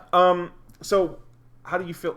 I haven't seen someone play this deck in years, by the way. It's been a long time. But how do you feel? Where do you want him to go? I don't care. I think he might be better than Gyome. Sure, we can put him in the middle here. That's fine with me. Pretty cool. I like him. Yeah, then up next we have Kaga, Shadow Archdruid. And honestly, I've never seen this card before in my life. Let's give your live slug reaction here. It's a 4-mana 1/4 Elf Druid. When it attacks, it gains Death Touch until end of turn. Mill 2 cards. Once during each of your turns, you may play a land or cast a permanent spell from among cards in your graveyard that were put there from your library this turn. Oh, those last like 5 words just ruined it for me. Yeah, it's still interesting, I think, because like it doesn't have to be from the 2 that you milled with her. No, it doesn't. So you could like mill yourself for a bunch and then kind of get to select one card. Do you know? Are you familiar with the Ghost of Ramirez de Pietro? Oh yeah, it does something kind of like this, where it's like you can do like something based on. I don't know. I don't remember what it does. Like you can return a creature card that was like put in your graveyard this turn or something.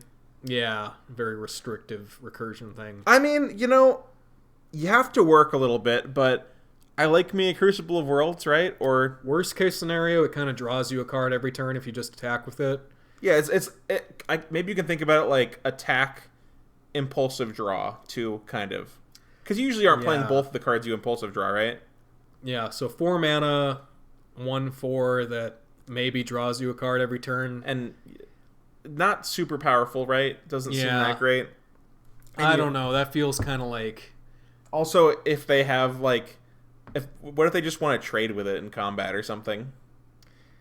Yeah, that's rough. You can't play... I mean, unless you hit an instant, you can't play anything with it. I mean, it's not... I do, honestly, I would probably rather play this than a bunch of these C-tier commanders, because it does have some sort of card advantage for me. So I'd rather play it, like, at least over these 2. Yeah, I'd put it pretty low C, maybe like, are you cool with here, or do you want to go like... I could almost even see this one at D, but then like you're right, like there's a couple C's in there that... let's put a bottom of C tier. Yeah. But there's so many C tiers. It's not quite a D. It draws you a card. That is kind of neat. Like if you did something that milled yourself for like a ton... It's kind of like a mini tutor-ish thing, right? Yeah, you maybe get like the best card in your deck, so it's okay. But yeah, it seems a little bit underwhelming. All right, this is the most popular Golgari commander, I think, at least according to EDH recently. It is. Excuse me, sorry. This is Lathril, Blade of the Elves. It's a 4-mana 2/3 with Menace, and it says, whenever Lathril, Blade of the Elves deals combat damage to a player, you get that many 1/1 Elf Warrior tokens. So if it hits someone, you'll get 2, assuming it doesn't have more power or something. Mm-hmm. And then it says, tap Lathril, it's a tap ability. Tap 10 untapped elves you control. Each opponent loses 10 life and you gain 10 life. So that's the part that probably matters more, right? I think the first ability is the more relevant one? The better one. I mean, they're both really good. I haven't seen people play her that much, personally. Because if you just get her out on like turn 3, and then turn 4, you start getting elves. It is like that, Tana? No, Tana, right? Yeah. Tana the Bloodsower. Mm-hmm. Kind of that ability where it's like a 4-mana 2/2 that like when it hits someone you make 2 tokens. I do like that. That's good. And then she has Menace too. So that that's helps. Pretty consistently going to be able to happen. So when I think about it in terms of like a Tana effect, I'm more happy about this because like Tana, I have a Tana deck, Tana and Ishai, and when I play Tana, it's like, oh, I want to put some swords on Tana, and I think, okay, Lathil, you can put a sword on it too, right? And then it'll start making 4 elf tokens, and then it's getting better. So I think you're selling me a little on this here. Yeah, and it's also, it's elf tribal, so you got a lot of elf lords too. So oh man, the best elf card honestly is Priest Titania, 2 mana 1/1 that taps for mana equal number of elves in play. It's just a broken card. Like you can just play that on 2, Lathral on 3, and then on 4 you hit someone, and then you have like tap for 4 mana. Despite my misgivings about Elf Ball, elves are a very strong tribe, and with a strong commander can be very threatening. So based off of that, I don't love elf tribal, but Lathral, I've seen Lathral before, and it is very good. I'm thinking A tier, right? Or what, top of B tier? What are you thinking? Maybe think like top of B tier, maybe. Okay, I'm cool with that. I was thinking like somewhere around the bottom of A tier, top of B. I'm cool with that. She's very good.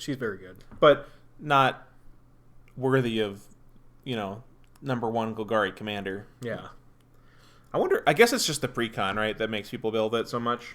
That's a big thing on EDH rec. Like you just gotta assume because just the data not being, the number of decks not being accurate because. Also, I'll never understand that like people like buying a precon and being like, man, I got to get this sick list up on.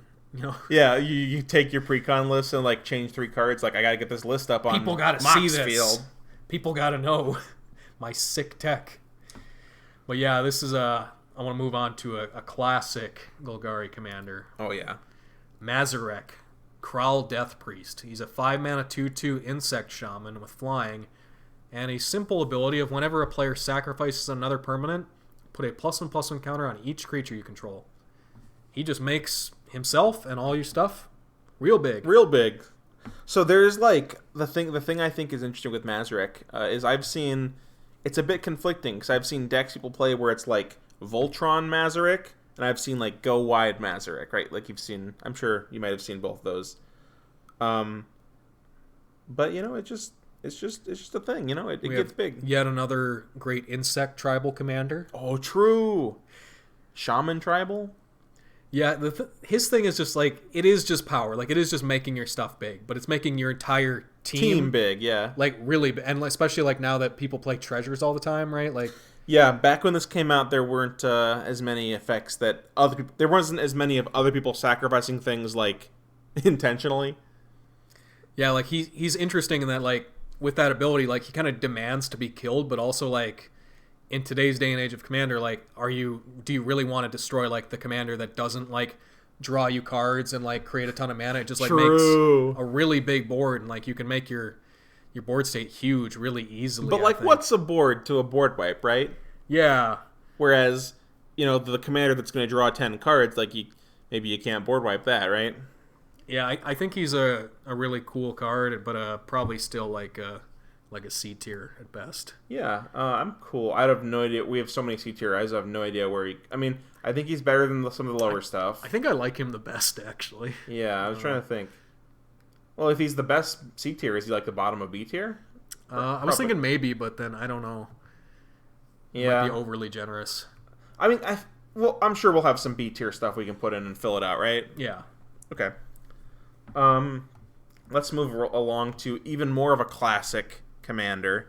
Yeah, his friend that came in the same precon. And this one overshadowed the other one. Yeah. Marin of Clan Niltoth. This is a I think there's a generation of Magic players that just like see Marin in their nightmares as like wizards like loving the color green and black and stuff. And she's kind of like the Timmy Buster, right? Like, yeah. She's the noob killer. Yeah. She's like Jason or something dumb. She's a 4 mana 3/4 human shaman, and she has the ability, whenever another creature you control dies, you get an experience counter. And then at the beginning of your end step, you choose target creature in your graveyard. If that card's converted mana cost is less than or equal to the number of experience counters you have, return to the battlefield. Otherwise, return it to your hand. So every turn, you're at least getting, an Eternal Witness on a creature, a rebuy of a creature. And if you have enough experience counters, you're getting a reanimate on a creature. Yeah, the classic curve being Sakura Tribe Elder on 2, Marin on 3. Get back your Sakura Tribe Elder at the end, step back to your hand, and then you've got a creature to sacrifice the next turn. Bro, get that rolling. All I want is just to reanimate a Sakura Tribe Elder every turn with Marin. Like, that's just the dream, right? Yeah, she is very good. Like, she's kind of like, I think out of that generation of precons, probably the strongest one by far, I think. This was 2015? Because 2014 was the Planeswalkers, I think. Yeah, I think this was 2015 then, so you had like Kalemne, and Azuri's pretty good. You had Daxos, he's okay. There's a little bit of Kalemne, yeah, it is very like Kalemne and Daxos kind of fall flat compared to the other two. Like, sure, like the entire deck, like as many decks like this will, like it folds to like Rest in Peace, right? But like, how often do you actually see people playing that stuff? Like, we see it a lot because we Giga Chad, you know, they got a packet to deal with us, you know. No, but it does do some things that are just really hard for some decks to overcome, like the Spore Frog thing, or like just getting back a Merciless Executioner every turn. It's super resilient. Like, Marin is the kind of card that you kind of got to kill on sight. And even if you do, as long as the Marin player is getting, like, maybe 1 experience counter, like, per time it's alive, like, by the time it has 3 experience counters on it, you know, you're going to get, as long as you go to your end step, you're going to get, like, a relevant, like you said, like an Executioner or something, right? Like, something to interact with the board. Like, it's really good. Yeah, I think Marin's a simple S tier. Yeah, I do think so. How do you want to put her at the bottom, or maybe above something? Do you care? She might be kind of like the bot, because like she is kind of like a more old school and like, but just very very classic. She doesn't like kill you guys now. She's like a death by 1,000 cuts commander. Well, not like draining, but like attrition. Yeah, and like overwhelming card advantage. Yeah, she might be like the best in her class of like that graveyard reanimated. Oh, sure, I could see that. Yeah. All right, next up we got. Ooh, high salt scale rating. It's another Walking Dead commander. Michonne, Ruthless Survivor. 5 mana 3/3 human warrior. When she enters the battlefield, create 2 walker tokens. What's a walker token, Eli? I'm pretty sure they're 2/2 zombies. But they're not zombies. They're walkers. They're creature type walker. I believe so. That's Mondo. I fucking hate that. Yeah. Oh no, they're zombies. They're called they're zombie types, but they're called walkers. So do you know? I never watched like a ton of the Walking Dead show, like, but I watched the first couple seasons, and there's one thing you'll notice in that show is like they almost never refer to the zombies as zombies. They almost always just call them walkers, and it's like, dude, it's like, bro, they're zombies. Does this zombie universe take place in a universe where like there were no like zombie films or like media? Yeah, everyone just decides like nobody's like, that's a zombie. Like, it's like, no, that's a walker. I feel like 90% of like zombie, because there was like a big zombie craze for a while. All the zombie fiction like is a world without that zombie craze, like you're saying. Yeah, like, because it's it's obviously you don't want to just like reference all that stuff, but still like to be like, oh, they're walkers. I hate that. Well, she besides making 2 tokens, she also as long as she's equipped, she must be blocked if able, and whenever Michonne and at least 2 zombies attack, she gains indestructible until end of turn. So, I mean, it's kind of a big game to just come with 2, like, to be like a 5 mana 7/7 of stats, right? Like, that's like kind of like Grave Titan-ish stats, right? Yeah, and the lure ability is kind of cool. Like, you don't really see that on too many commanders. I think it's kind of a tricky thing to make work sometimes, because usually if people see that, they can kind of just try and like not play creatures into it, or like tap down their creatures by like attacking or like some other way. But like I don't really know what, it's kind of conflicting, right? Because it seems like kind of like a Voltron kind of thing, but also she wants you to have zombie tokens to give her indestructible, and so you need to maybe have maze. I don't even know how I'd build this. I just wouldn't, because like the Walking Dead part. I just don't think it's interesting. It's very unique. I think based on uniqueness, like, and just how it's not terrible. I think it's probably like a C, right? Like, I think so too. But C's getting bloated. It's getting crowded. Maybe we got to start moving some stuff down. I remember before we were doing this, we were both looking through the list of commanders and just being like, wow, there looks like a lot of C tier commanders. Okay, so hear me out here, Eli. Okay, Ishkana is conditional to make a bunch of 1/2s. She always makes 2/2s. Yeah. So she's got to be. Like that. Do you like here-ish, or do you want to go higher? I think there's good. Okay, do you want to move any of these down to D tier just while we're here? We maybe could. We can wait and do it later. Yeah. Okay. Oh, this boy. This is some elf wolf thing. Oh, yeah. Nath of the Gilt Leaf. This is an old one. Yeah, he's a classic. 5 mana, 4/4 elf warrior. At the beginning of your upkeep, you may have target opponent discard a card at random. Whenever an opponent discards a card, you may create a 1/1 green elf warrior creature token. This actually kind of does good stuff, I think, honestly. Like, so really good let's stuff. just think about, I think the second ability is the better one, personally. Maybe that's crazy. Yeah. But let's just ignore the second ability for a second, right? If you just play it on turn, 5 or whatever, right, and then go to your end step, you're kind of like going 1-for-1 with one person. Like, Well, you gotta wait until your upkeep. Oh, it's your upkeep? Oh, never mind. Still, I'm less happy now. I was misunderstanding, but still. But yeah, it's still a form of like card advantage through card disadvantage. It's kind of like, hey, Mr. Counterspell Man, blue player, ditch one of your lands here. But that second ability though, when combined with other effects, yeah, the classic combo, right? Nath and then the wheel Sadistic or what? Hypnotist. Oh, that worked. Oh, that's everyone discards their hand. Yeah. Yay!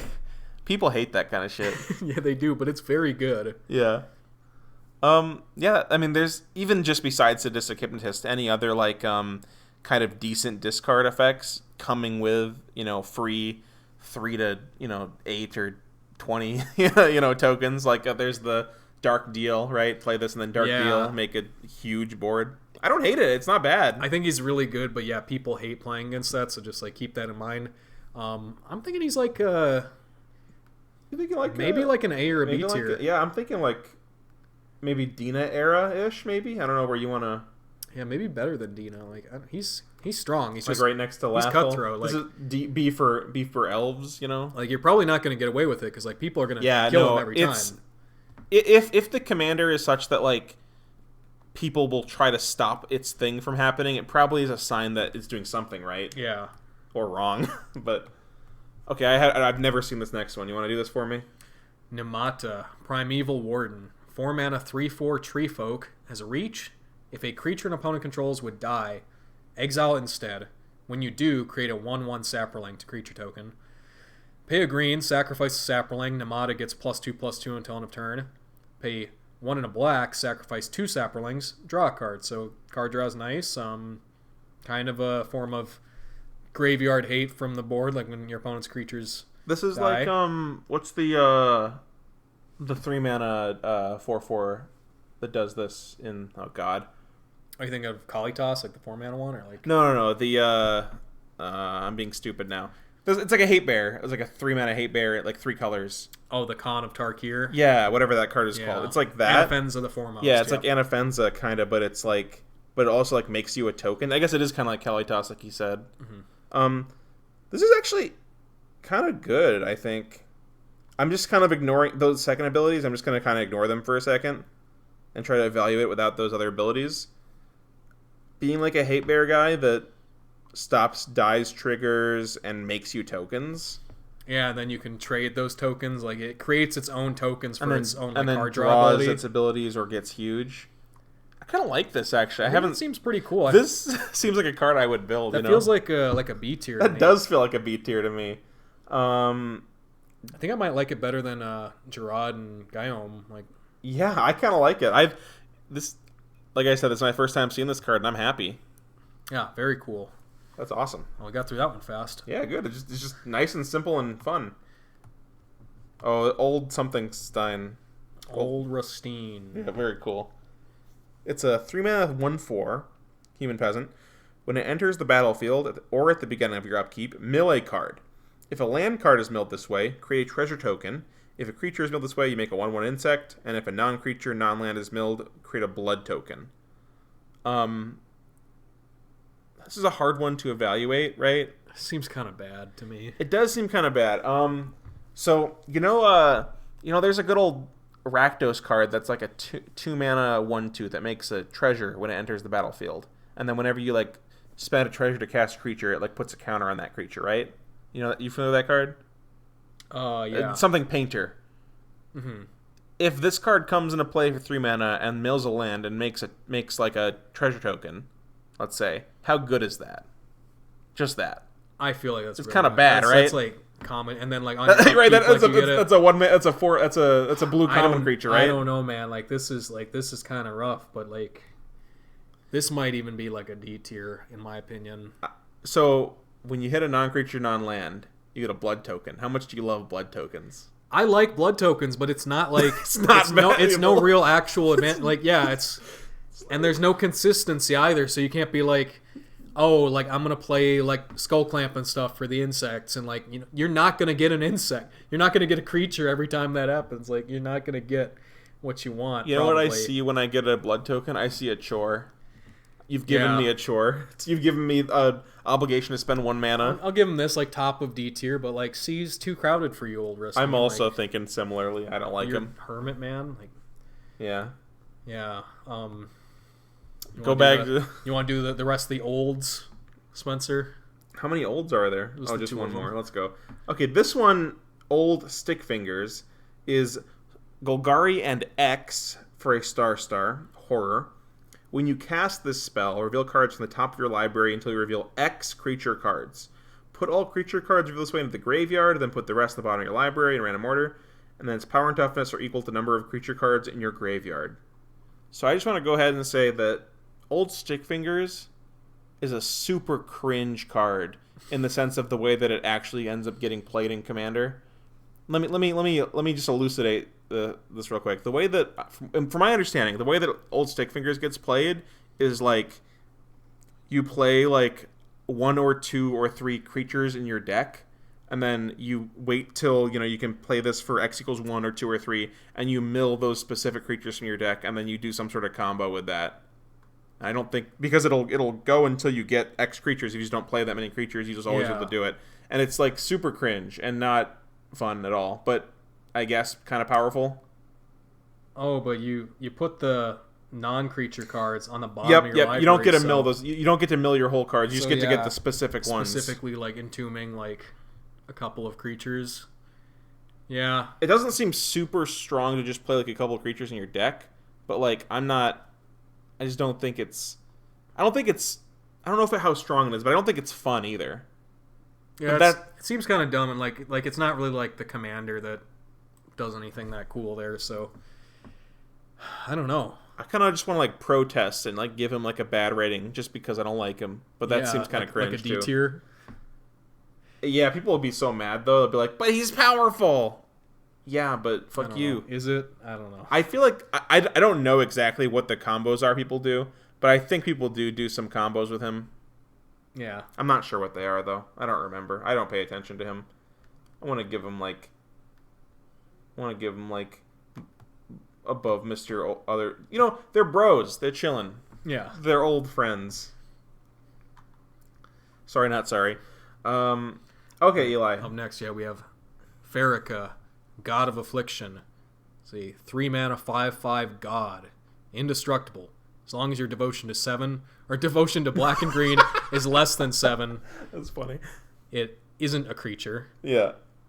And pay a Golgari, exile target creature card from a graveyard. Its owner puts a 1/1 black and green snake enchantment creature token with Death Touch on the battlefield. So, can I be honest about this card real quick? When we were talking earlier about like the C tier being bloated, and I was like, maybe there's some more B tiers. This is kind of what came to my mind, honestly. I know it's kind of it's not great, but like I always had like a special thing for Farrakha, just because even just a lot of any of the 3 mana gods from original Theros that are like indestructible. And when I say any of them, I'm trying to think if there's any others besides Farrakha. Hold on a second. She's pretty cool. I don't know, man. Like it's something, right? Like it'll stick around until there's somewhere to exile the board, right? And even at that sense, like she's not. It's kind of like Graveyard Hate. The cost of giving that player a 1/1 Death Touch is kind of cool because like the snakes are enchantment creatures, so you could get like you could exile your own graveyard. You have like your Eidolon of Blossoms. Like you can make enchantment tokens with that. Yeah, maybe she's not a B tier, but I mean, if she becomes a creature, she is, there's always value in having a 5/5 indestructible, right? Like, that's something relevant. It's cheap. I think the mana cost is really why I like it. It's just not 4 mana. Yeah. But It probably doesn't really do anything, like you said. I think this is very C tier. Yeah, unfortunately. Probably not even high C tier, honestly. Probably middle. Yeah, like middle bottom. Like by Grist. 3 mana, non-creature spells, below Grist. No, above Grist. Above Grist. No one cares about its position relative to Grist. Oh, we got Polukranos Unchained. 4 mana 0/0 enters the battlefield with 6 +1/+1 counters. If it escapes, it enters with 12 +1/+1 counters instead. What the fuck? Shit. And it says, if damage would be dealt to Polukranos while it has a counter on it, prevent that damage or remove that many counters. That's why, I guess, it can be so big.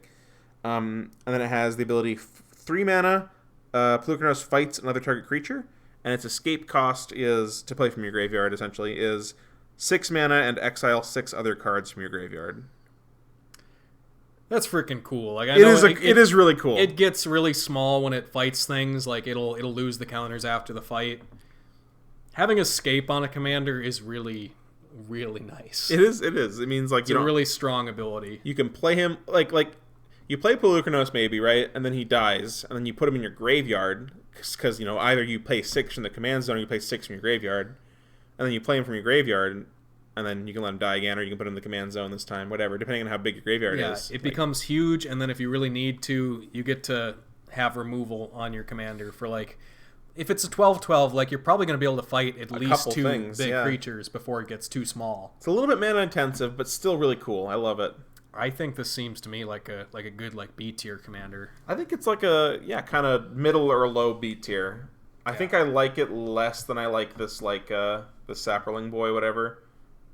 Maybe, like, I don't know. Are you okay with the bottom of B tier for this? I don't know. I think you like it more? I might like it better than Gerard. Like, it's just it's neat. It's interesting. I just want it below this guy because it's very unique. It is also Polukranos is very interesting that it is now a zombie Hydra. It died and got brought back to life. And next we have Rayhan, last of the Abzan. She is 1 black and a green. A human warrior 0/0, but she comes in with 3 +1/+1 counters, and whenever a creature you control dies or is put into the command zone, if it had 1 or more +1/+1 counters on it, you may put that many +1/+1 counters on target creature. So you get to recycle your counters. Yeah. Rayhan is known, I think, I think she's pretty popular. I'm trying to think, like, how strong it actually is, right? Like, in the context of, like, a Golgari deck, because, probably would be pairing... I think Rayhan usually is paired with, like, white, right, for, like, the partner effect. Oh, yeah, like, the deck she came in, it would be, like, Rayhan and Ishai, I think. Yeah. So, I'm not sure what it does in strictly Golgari. I don't know how much... I mean, it's... I'm just kind of lost for words about Rayhan. What do you have to say? I don't know. I don't know what she does. It's just like... It's kind of like that D tier Hydra. Like, just moves counters around. Actually, like... yeah. There's some things that I've seen Rayhan do when it comes to... There's some weird effects that are like... there's like a black enchantment that's like... Whenever like a counter does something, or whenever you like pay life... Oh, are you thinking of the one where you remove like X counters from a creature and then give something -X, -X? Doesn't that have something to do with this? Yeah, that could do stuff because then like you remove the counters and then I don't know, it gives you something to do with the counters that you're amassing. I'm kind of drawn for, or what I'm trying to say. Yeah, I don't know. I think she's like a strong, like a low C, like ID. I don't know. I want to put her up here and in the I don't know. She's probably better than that, but it's not really. Yeah, please let us know. I'd actually be genuinely interested to know, like, what do you do with her? What's the good thing to do with Rayhan? I guess, like, this sounds crazy, but I don't know. You play her with like Hydras or something dumb like that, right? Like, and then now you can put the counters on her when they die. I don't know. Yeah, Moving on. And again, like, board wipe happens and you get nothing. Yeah, you get nothing unless you have an indestructible creature. Oh, boom! You go. You Never mind. Let's go on to Riss, the Exiled. 3 mana, 3/2. Whenever Riss, the Exiled, attacks, you gain 1 life for each elf you control. You can pay black and sacrifice an elf. Regenerate Riss, the Exiled. I think Riss is poopy. This is garbage. This is easy D tier.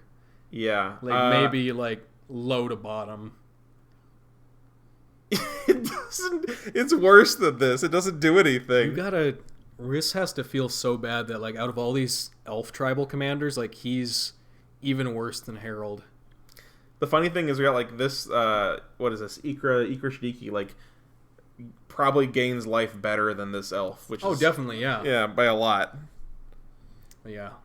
And you're probably attacking with Riss, and then you have to sacrifice one of your elves to keep him alive. Yeah. And what are you gaining? 4 life? Based. All right, up next we have Sapling of Kolfanor. This is a classic commander. It is 3 and 2 hybrid Golgari. It's a 2/5 Treefolk Shaman with Indestructible. That's nice. You don't see a lot of indestructible commanders. No, except for the gods, right? Yeah. And when it attacks, you reveal the top card of your library. If it's a creature card, you gain life equal to that creature's toughness, then lose life equal to its power, and put it in your hand. So sometimes when it attacks, it draws you a card and gains you some life, maybe, or loses you some life. I actually kind of like Sapling of Kolfanor. I don't like that it has to attack to get its ability. I feel like if it was an on your upkeep thing, it'd be a lot better. I know it has Indestructible, right? So it can attack always pretty much. Yeah. But wouldn't it just be really nice to have him just chilling back? Blocking? That'd be so nice. Yeah. And give it some vigilance or something. I guess. That sounds difficult. It's not the worst in the world, but it's pretty bad, right? I think it's very fair. It's very cool. I think it's nice that somebody could still play that, and you'd be for such an old commander, that's not terrible. This one kind of draws a card sometimes. So yeah, I think this is better than a lot of the C tier commanders. Yeah. So, what are you thinking? Yeah, probably middle of C tier, somewhere here. It does draw you cards sometimes. That's something. You play a lot of creatures in this deck, so it blocks forever for 1 turn. I guess you don't have to attack with it if you don't want to. Yeah. So yeah, pretty simple card. I like it. Not the worst in the world, right? Yeah. Then up next we have Serulf, Realm Eater. It's 1 a black and a green, 3/3 wolf. Whenever a permanent an opponent controls is put into a graveyard from the battlefield, put a +1/+1 counter on Serulf. And on your upkeep, if it has 1 or more +1/+1 counters on it, you may remove all of them. If you do, exile each other non-land permanent with CMC less than or equal to the number of counters removed this way. I like this a lot. This is very good. Yeah, when this was spoiled, I kind of had a thing for this card. Yeah, you're going to make a deck out of this, I was going to. I never ended up doing it, but I think one of the reasons I didn't end up building it is because it's kind of it's got a little bit of a stigma of people of not being very fun probably to play against, just because it's just board wipes and board wipes and board wipes, big, right? Or put a bunch of counters on that, and then the next turn exile all your opponents. No, and it hits you too, but you keep Serulf, so it's kind of like a semi one-sided board. I kind of like that idea, honestly. I feel it's like a board wipe in your command zone, right? It's not you can just play it on turn 3, and then assuming it doesn't get removed by anything, right? Just whenever you end up needing a board wipe, you can just choose to do it then. Yeah, right? And I feel like that's fair though, being on your upkeep, because then that gives people a chance to interact if with that. If they want to or not, yeah. Or you could just build it in a way that you play Serulf and you play the Edict creatures like Merciless Executioner and stuff, and you try and make people have stuff die and just make Serulf really big. Yeah. And then if you really needed to, maybe do the board wipe thing. Or maybe even if someone's not expecting it, it's not it's kind of minus on card advantage, but you could end step before your turn, play a instant speed removal spell to give it the counters you need, then you pop it. You're kind of doubling, you're spending 2 cards to destroy the board, but yeah. I don't know, I don't hate it. It's okay. I think it's pretty good. I think it's better than a lot of this stuff. I think it's definitely at least a B tier. Yeah, I'm thinking somewhere in B tier. Maybe above Pelucranos here, or maybe even, you like this? I think so. Okay. I don't mind that. All right. Next we have Savra, Queen of the Golgari. Iconic card from back in the day. It is 4 mana for a 2/2, and it has It's an elf shaman. And it has, whenever you sacrifice a black creature, you may pay 2 life. If you do, each other player sacrifices a creature. And whenever you sacrifice a green creature, you may gain 2 life. So notably, if you sacrifice a green and a black creature, so like a a token that's both colors, then it's pretty much just you can like gain 2 life, then pay the 2 life, and then well, I guess it would be the other order, but yeah, this is a very iconic card. This is a kind of a weird pseudo like kind of like an old school like kind of like a grave pact sort of deal. Like I mean, you have to sacrifice your creatures. It's not just when they die, but that's a very good payoff for that. Yeah, having a grave pact-ish card in the command zone can mean like you can pretty much have access to that whenever you need to. Yeah, that's very strong. Do you feel like that makes it a high B or like a low A maybe? Like I'm thinking high B for me. Yeah. I'm thinking that. I'm thinking like around where the wolf guy is. Mm-hmm. Do you want to go above, below, something like that? I think it might be even more? A little bit. Even more? Do you think below Lathril or above? Yeah, there looks good. Okay, I'm cool with that. All right, who's next? We have... What is this? Shesra? Shesra, Death's Whisper. She is a 4-mana 1/3 with the human elf warlock with the ability Bewitching Whispers. When Shesra, Death's Whisper, enters the battlefield, target creature blocks this turn if able. So a lure effect on the ETB. And also, at the beginning of your end step, if a creature died this turn, you may pay 2 life. If you do, draw a card. Oh, let's go. That's kind of nice. Draw a card. Okay. It's like a morbid on your turn. You can draw one or draw a card.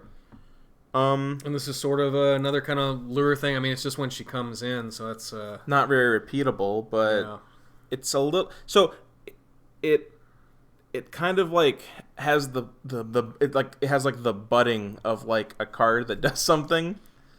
Well, that first turn you can almost like guarantee something to die, right? Sort of guarantee if you have a creature to under play, certain right? circumstances, make something die just by like having creatures in play and playing her. So like, or something to block. So like the play pattern is like you have like a 3-drop or something, or maybe even you just play her later, and then you you just play her, make something have to block, and then like have like a free kill on something pretty much. So it's kind of like a removal spell like in that way. Mm-hmm. And then you get to draw a card in the end step.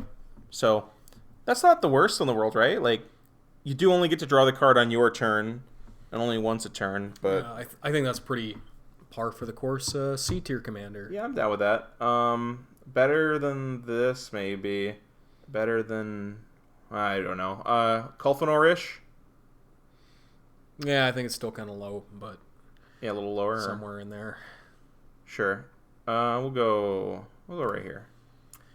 And then next up we have one of the original Golgari commanders, Sisters of Stone Death. She costs 4 black, green, so 8 mana for a 7/5 Gorgon. And you can pay a green, target creature blocks the Sisters this turn if able. Pay a Golgari, remove from the game target creature blocking or blocked by Sisters of Stone Death. Pay 3 mana, 2 and a black.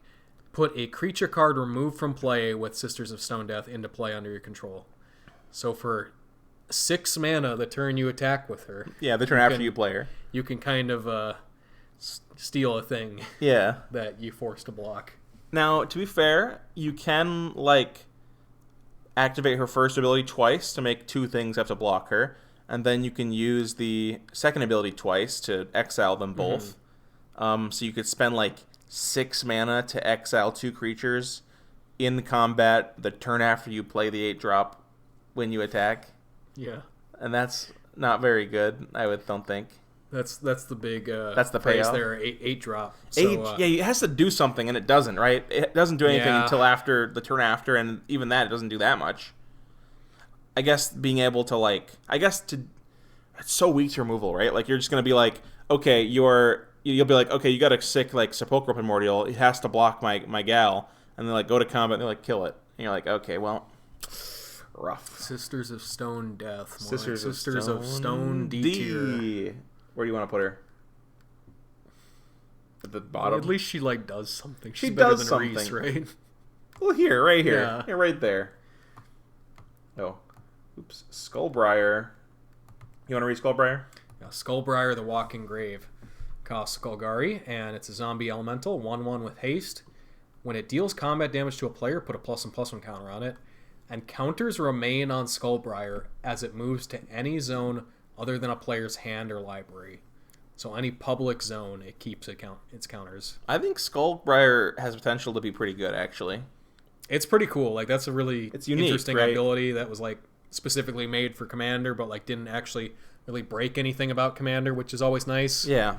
It's kind of a weird, like, Golgari Voltron deck. I like the fact that Skullbriar is kind of like a get going early and, like, snowball card. Because, like, if you can make it, you know, threatening enough early, and then you force someone to remove it, otherwise they might, like, die or something, then you're also threatening just to cast it again for 4 and hit them the next turn, right? Like, so Yeah. it is threatening. Maybe a bit linear.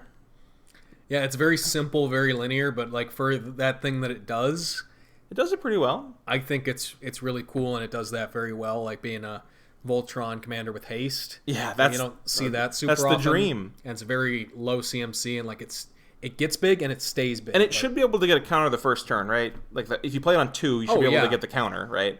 So I feel like I don't know. I feel like he's at least like a B. Like maybe it's like a B, maybe like even like an A tier commander, because it's just so like what Skullbriar does.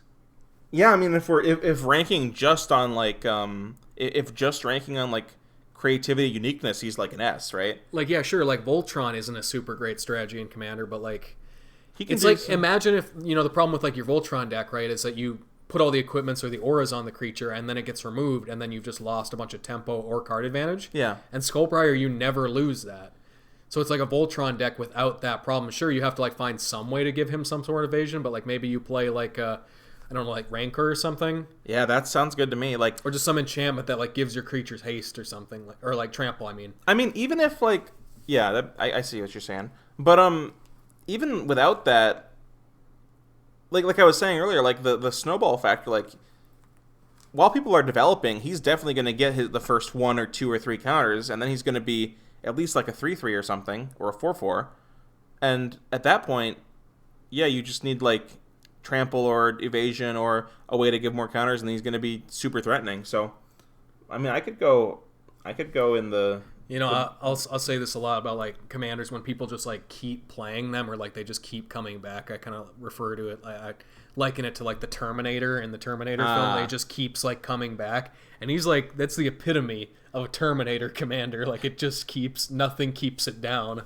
The nice thing about Skullbriar is if you want to, you'd have 99 other cards in your deck that you can do like Skullbriar doesn't have to be your win condition, right? Like you can play a Voltron deck and you have other ways to win besides you just do like Golgari good stuff and be like, oh, and by the way, here's Skullbriar to maybe like kill people with commander damage. Yeah, or to draw their removal out. Or you can play like a little bit of like counter synergy or something, like plays to put counters on things, and then maybe in the late game you can play Skullbriar with 21 power, right?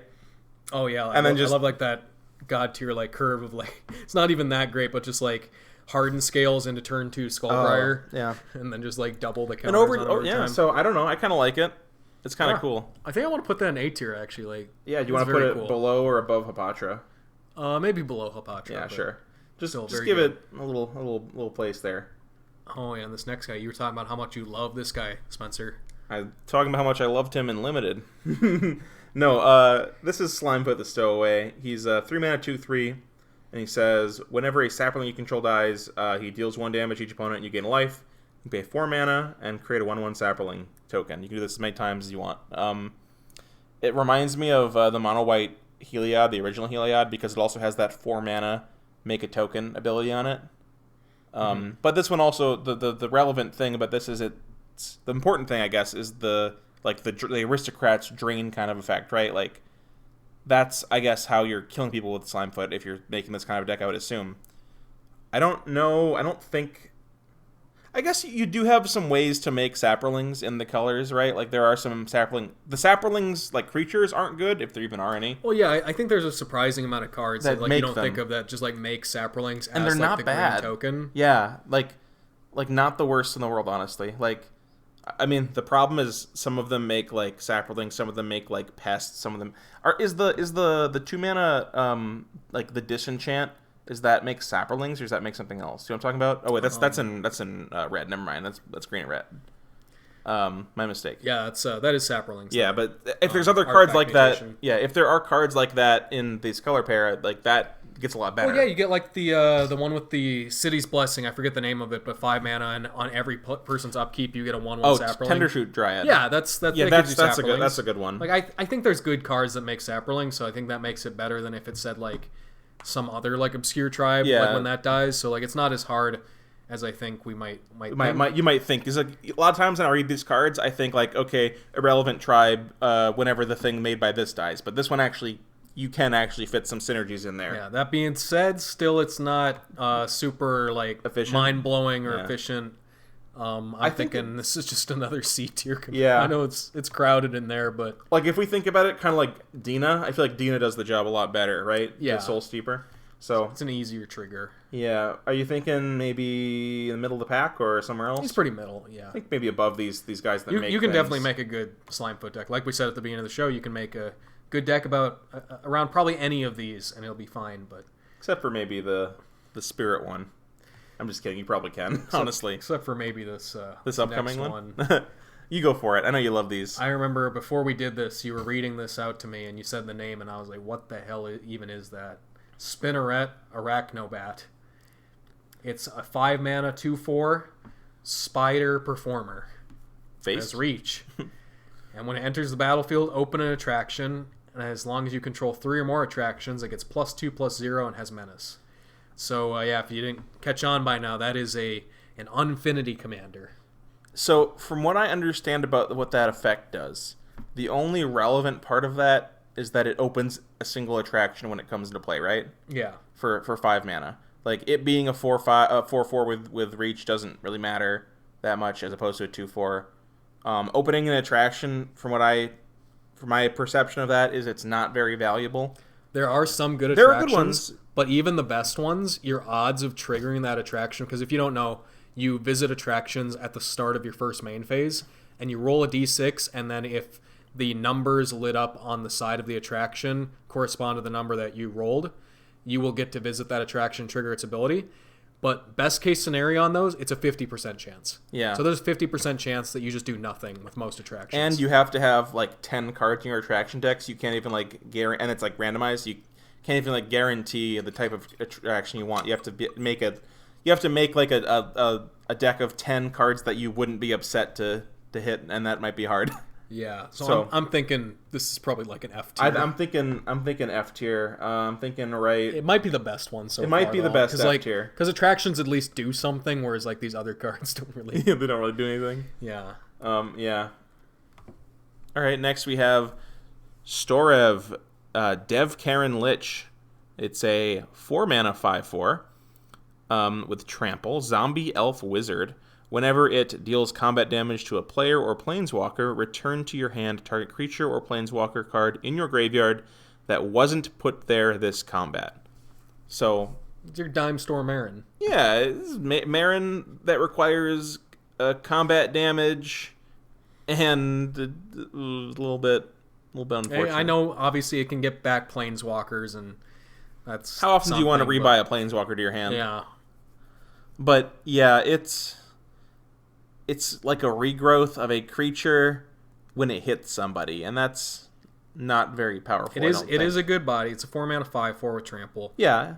I feel like this is a D tier. I feel like it's a D tier as well. It's like probably one of the better ones, maybe, but like I feel like it gets less value than this girl here because she's the one that gets Death Touch and when she attacks and you can like play a card from your graveyard. I feel like it gets less value than that, which makes it have to be like a D tier. I'm gonna put it right below her in D. All right, then up next we got the king, the Gitrog monster. 5 mana 6/6 frog horror with Death Touch. At the beginning of your upkeep, sacrifice the Gitrog monster unless you sacrifice a land. Oh, that sounds pretty bad. But you may play an additional land on each of your turns. That's pretty good. And whenever one or more lands are put into your graveyard from anywhere, draw a card. Win thing, draw a card.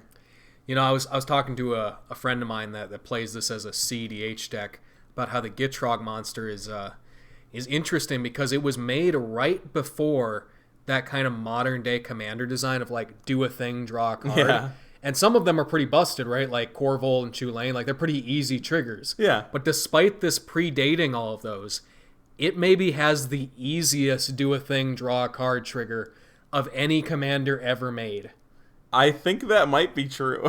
Putting a land into the graveyard, whether it be milling, discarding, or sacrificing it, or some other way, somehow, is somewhat trivial, honestly. Like, it's not literally trivial, but it's approaching trivial. Well, you know, when I had my Gitrog monster deck, my favorite, and it was a pretty, like, casual Gitrog monster deck, but my favorite thing to do was just play a 1-mana cycling land, cycle that to draw 2 cards. Yeah. 1 mana, draw 2 cards. Pretty innocuous and pretty inoffensive, but still very good. 1 mana, uncounterable. Yeah, well. Draw 2 cards. I mean, you could kill the Gitrog. Well, you'd still have the trigger on the stack, so, like, it's crazy. And obviously there's all the combo stuff you can do with the land with Dredge. I forget its name. Yeah, Dalkmore Salvage. Yeah, Dalkmore Salvage. Dalkmore Salvage, yeah.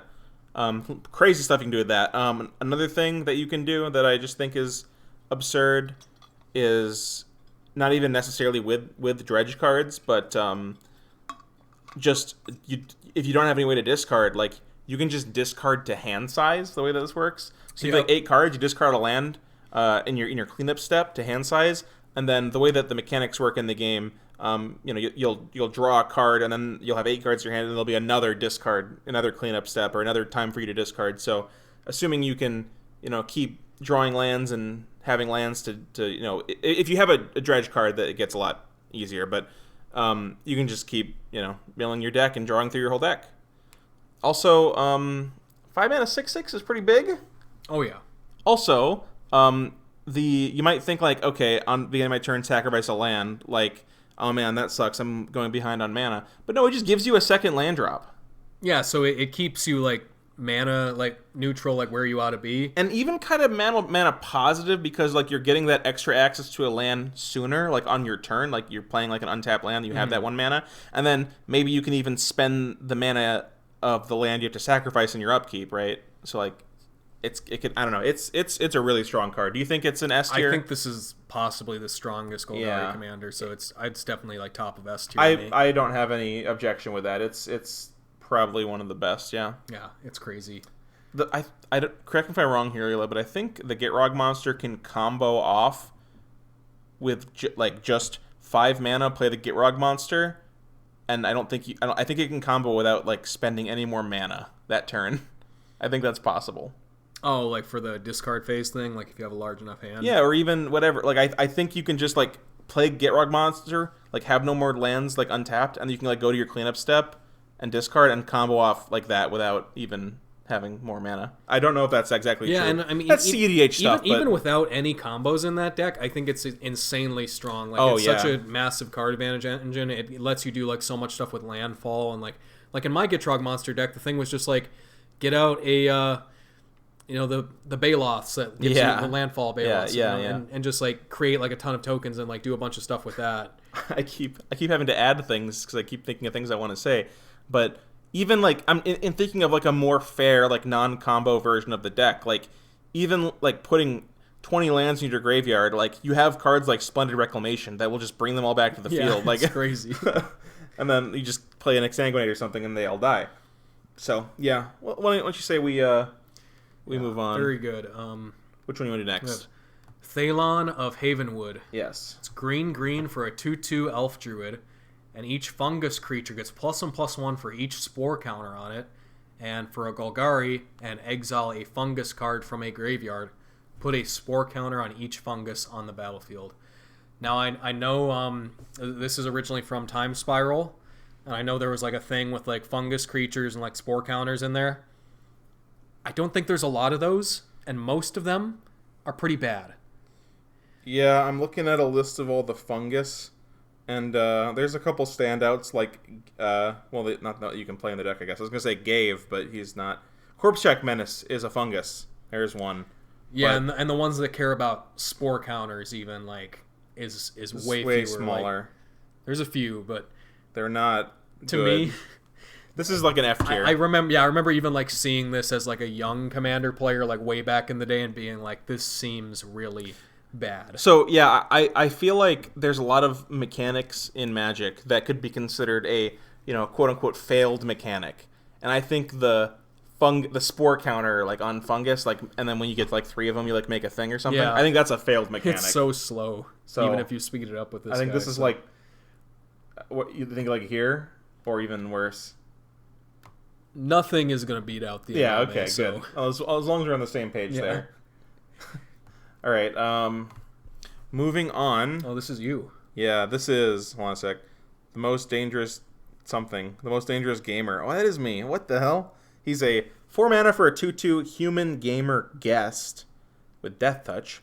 And he says, whenever the most dangerous gamer enters the battlefield or attacks, open an attraction. Whenever you open an attraction, put a +1/+1 counter on this card. Whenever you claim a prize of an attraction, destroy target permanent.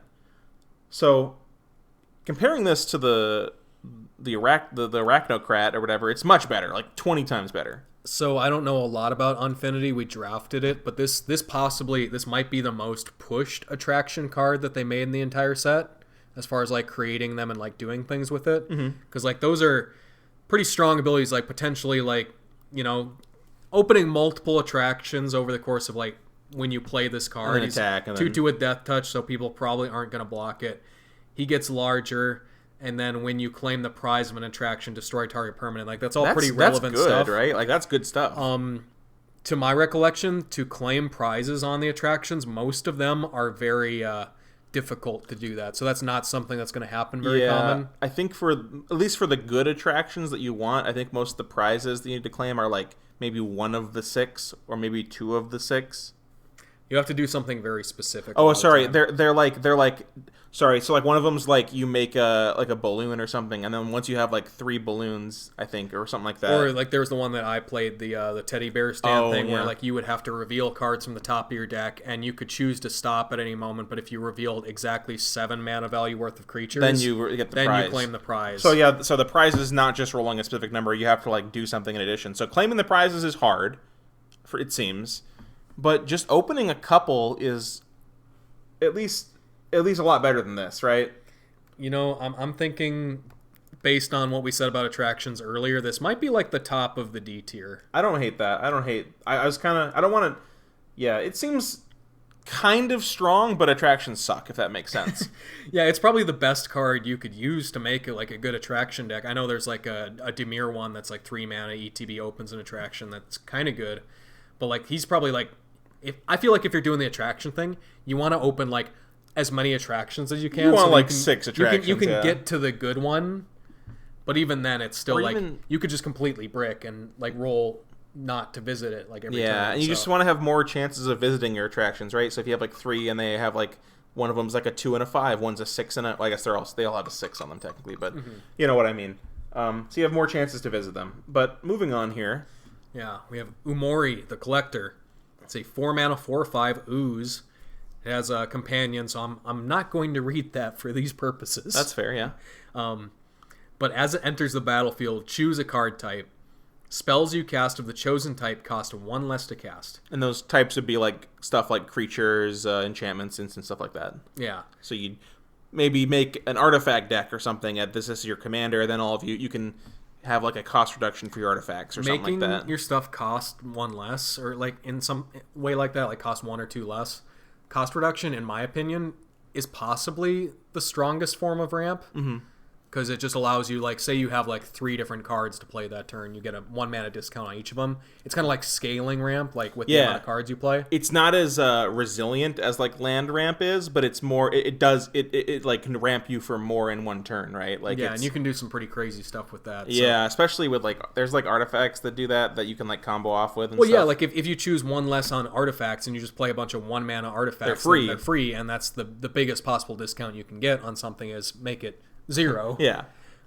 So but even just creatures or something else, like it's not bad. Yeah, being a 4 mana 4/5, that's pretty good. A very simple card. I'm thinking this is maybe yet another C tier commander, but a pretty good one. I don't know, it might be even better than like Chevill and Yeah, and Michonne. It might be one of the better ones yet. You want to put it at the like over here? Or yeah. You want somewhere up in there? Okay, I'll just throw her here. Or it. Next up, what is it? Oog? Urg, spawn of Turg. Oh, I see. Very funny, wizards. It's black, green for a star 5 frog beast. When its power and toughness is equal to the number of land cards. Just its power. Oh, sorry. Its power is equal to the number of land cards in your graveyard. At the beginning of your upkeep, look at the top card of your library. You may put that card into your graveyard. And it has 2 mana, sacrifice a land, you gain 2 life. Oh, wait a second. So this card is, at the beginning of your upkeep, you surveil one? Yep. And you can pay 2 mana and sacrifice a land. This card sucks. He's coming for the throne of the Gitrog monster as the new frog lands matter commander. He doesn't do anything. He's I feel like he's worse than this, the Abomination of whatever. He's worse than... I think he's with those. I feel like he's here. Yeah. Does he do anything? He surveils one. And he maybe has, a lot of power. I guess the upside of him is maybe he's a 7/5. Yeah. Yeah. That you can make bigger by sacrificing your own lands. Yeah, we don't value that surveil one very highly, do we, Eli? No, it's cool. I mean, it's... I don't know. It's not the worst. Bro, I guess it's not the worst. It does block. For the first 3 turns after you play it, it's going to be a 0/5 to a 1/5, so that's good. That'll block forever. Okay, well, let's move on. You made me do the other double-faced card, so you gotta do this one. You had me do one of them, I think, but that's okay. I'll do this one. This is Valentin, Dean of the Vein. It's 1 mana for a 1/1. Vampire Warlock with Menace and Lifelink. 1/1 Menace Lifelink. Very cool. If a non-token creature an opponent controls would die, exile it instead. And when you do, you may pay 2 mana. If you do, make a 1/1 black and green pest token with, when it dies, you gain a life. So it's a 1 mana, Staxy card, which is kind of cool. But let me just read the back half real quick. It is Lizette, Dean of the Root. 4 mana, 2/2 green for a 4/4. Whenever you gain life, you may pay 1 mana. If you do, put a +1/+1 counter on each creature you control, and those creatures gain trample until end of turn. I don't know really what I guess this is a life gain deck or something, but also you could just reserve yourself to only playing the front half and have it just be a stacks card in your command zone, the stacks out and dies triggers. We have a friend who did that. Yeah. He did do that. That is true. What do you think of this card, Eli? It's interesting, right? One mana commander is really cool with a kind of relevant-ish ability. We talk about that pseudo graveyard hate ability that sometimes maybe if you pay 2 mana you get a 1/1. Yeah. Kind of interesting. The other side, I guess I don't think I care for it. I think the point is supposed to be you make pests and then you have a wide board because you have 4 or 5 pest tokens, and then you can maybe put a counter on them, but I don't care for it much either. Yeah. If it was just whenever you gain life, it'd be nice, but you have to pay 1 for it. It is nice that it's each creature you control. Yeah. But I think I'm more interested in the front half at least. But I don't think it's absurdly powerful. So I regret to say C tier, but it might just be a C tier commander. Yeah, I think so. I don't think there's much to say about it. But C tier is getting pretty big, so I don't even know where. What do you think? Think it's better than the Planeswalker and stuff, or I think it's pretty middling. I'm gonna put him right below. I like the modality. I'm gonna put him right below the other life gain guy. Yeah. Based. Oh, we're almost done. 3 left. Varolz, the Scar Striped. 3 mana 2/2 Troll Warrior. Each creature card in your graveyard has Scavenge. The Scavenge cost is equal to its mana cost. And Scavenges, exile a creature card from your graveyard and pay its mana cost. Put a number of +1/+1 counters equal to that card's power on target creature. Scavenge only as a sorcery. Then sacrifice another creature, regenerate Varolz, the Scar Striped. I really like that it has that protection ability on it, and it's also a sack outlet if you need that sort of thing. I think that's really cool. Mm-hmm. The ability to just regenerate it. I don't know. Varolz is an OG. I'm gonna blow the viewers' minds right now. Did you guys know that Varolz is the 4th or 5th ever printed Golgari commander? You're gonna be like, what? look it up. I think it's like the 5th. That's weird. But no, Varl's there's a lot of interesting stuff you can do with him. Meaning, like, find big creatures with low costs, right? Like Phyrexian Dreadnought. Is that something? The card? Yeah, it's like the 1 mana 13/13 or something. That's like the iconic meme. Other than that, I don't know. That's mostly what you do. That sort of stuff. Yeah, I don't know. It's not bad. I think this still might be like kind of a D tier commander, maybe. Yeah, I don't know. A low C. Let me think about it for a second. Let me run it through my mind. So, doesn't really provide you any card advantage. It does have some protection, but it requires you to lose some stuff. Yeah. Save your commander at the cost of like best case scenario token or like an actual card that you played. Yeah, you're probably playing creatures in this deck because you want to scavenge, right? Yeah. Yeah. I mean, yeah, if we ignore the fact that it's like probably could be played as just like a sack outlet in the command zone, like that's probably a thing some more strong decks might want to do. Mm-hmm. But like besides that effect, not doing a lot. I don't mind putting it. I think scavenge is just like, to me, it always struck me as like an interesting but like kind of weird like Golgari ability, like especially in Commander, because you're trading the like one of the biggest powers of Golgari and like resiliency and like using your graveyard like to get those creatures back for just like exile this creature from your graveyard to put counters on a creature you control, which like sometimes is relevant, but like a lot of times it's kind of nothing. Most of the time, yeah, I think you're just like trading like that card out of your graveyard. And like, sure, like if you weren't going to get that card back, then you don't care. But like, that's still, you're kind of giving up something. I just want to like, I'm fine with putting him in D tier. That's okay. But I just want to like say it has like the makings of like almost like a really good commander. Because like, just imagine if like one of these like A tier commanders, or like imagine if Glissa the Traitor here just had the ability sacrifice another creature, regenerate Glissa. That skyrockets its power up a lot. I feel like adding protection to like a good commander does something a lot. Maybe protection on a mediocre commander, not so much. Yeah. If that makes sense. Okay. You want to do this one? All right, up next we have Vati Ildal. He's a 4-mana 3/3 human warrior. Tap him until end of turn. Target creature has base power and toughness 1. That's what he does. That's pretty base. Yeah, that's I don't know how to value that. Like, there's probably some pretty cool stuff you can do. Like, you can make people's big creatures into 1/1s and stop them from attacking them into you by threatening that, or play things that deal damage to a creature and then make them into 1/1s. That is freaking epic. But yeah, I'm thinking he's pretty low on the rung. I have about nothing to say about him. I think he's maybe maybe he might be the best D tier. I don't know. I feel like the most dangerous gamer's still probably better. Like a D tier. Put him here. Yeah. Okay. It's kind of a bottom heavy list. By the way, I'm just now realizing that I was totally mistaken about Varl's being like the 5th printed card. I was looking at the wrong thing. So it's like that doesn't sound right. Doesn't sound right. Okay, well, let's go to this last commander here. This one is Will-O-Dusk, Essence Seer. Was this from a precon? This was from the Strixhaven precon. It was the face commander of the Golgari deck. This is 3 mana for a 3/3. It has the ability 1 mana and tap it. Choose another target creature. Put a number of +1/+1 counters on it equal to the amount of life you gained this turn, or the amount of life you lost this turn, whichever is greater. Activate only as a sorcery. So that could be a lot of counters. That's a lot of counters. But I don't know how much I care about counters, honestly. Do you care about them if it's like 20? Yeah, I think I do.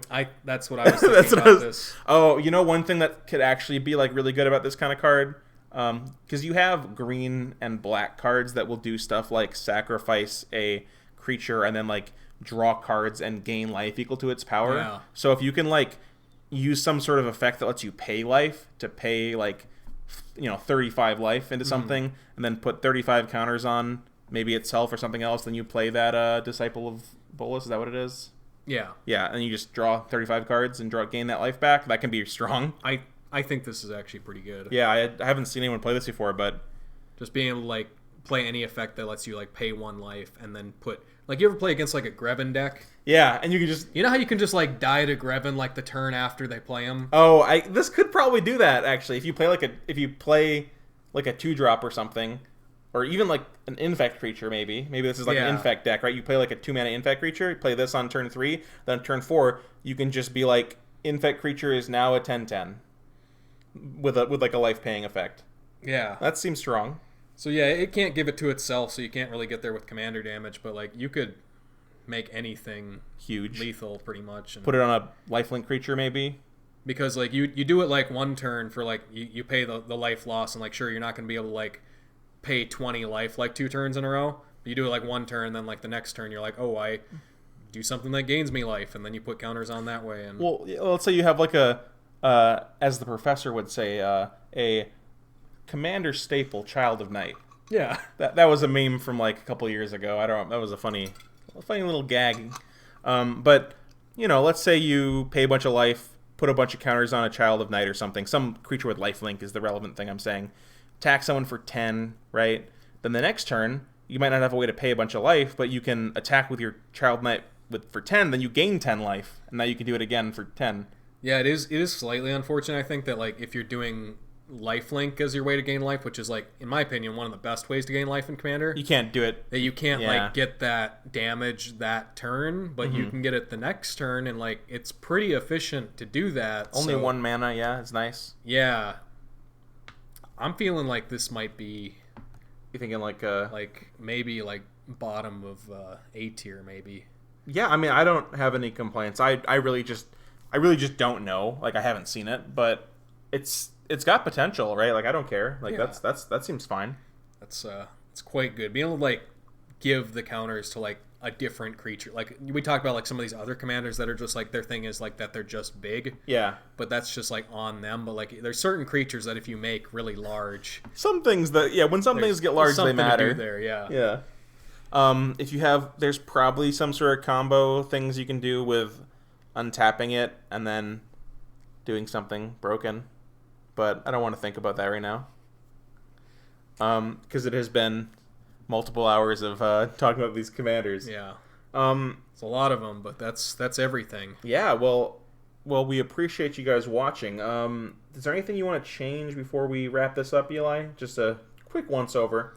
Yeah, can anything escape from the C tier? That'd be nice. Let's see. Is there anything you think... I mean, the C tier should be the biggest tier because it's kind of in the middle. I guess maybe it's C and B in the middle, but like S feels like it shouldn't have a lot in it. Mm-hmm. I don't know. Yeah, I'm pretty satisfied with this. I'm alright with this. What do we think about Golgari though, and Golgari commanders in general? Yeah. I think that overall, Golgari commanders, like, I feel like they're pretty top heavy. Like the very top ones kind of carry it for me, whereas like I feel like these D tier commanders and like half of the C tier commanders are not really cards that I would ever play. Yeah, Golgari to me feels like, as a commander player, I feel like you see a lot of Golgari decks. But do you see more than like 5 different commanders out of all those decks? No, on average, right? Yeah, no, we have like a lot of commanders that we consider good up here, but like I feel like I never see any of them. Like what do you see? You see like the Gitrog monster, maybe Belbe, Marin, maybe like Chatterfang, and like Hapatra. And I don't know if you really see Lathil. And then keep going. I don't think you see like any of these other B tier ones we have that much. And then for the C tier, I don't know if you ever, maybe like a Slimefoot deck every once in a while. Like, you don't see a lot of these guys. Yeah, I was just thinking, like, out of these, some of the interesting but mediocre Golgari commanders, does anyone ever want to play those, or do they just want to play Marin all the time?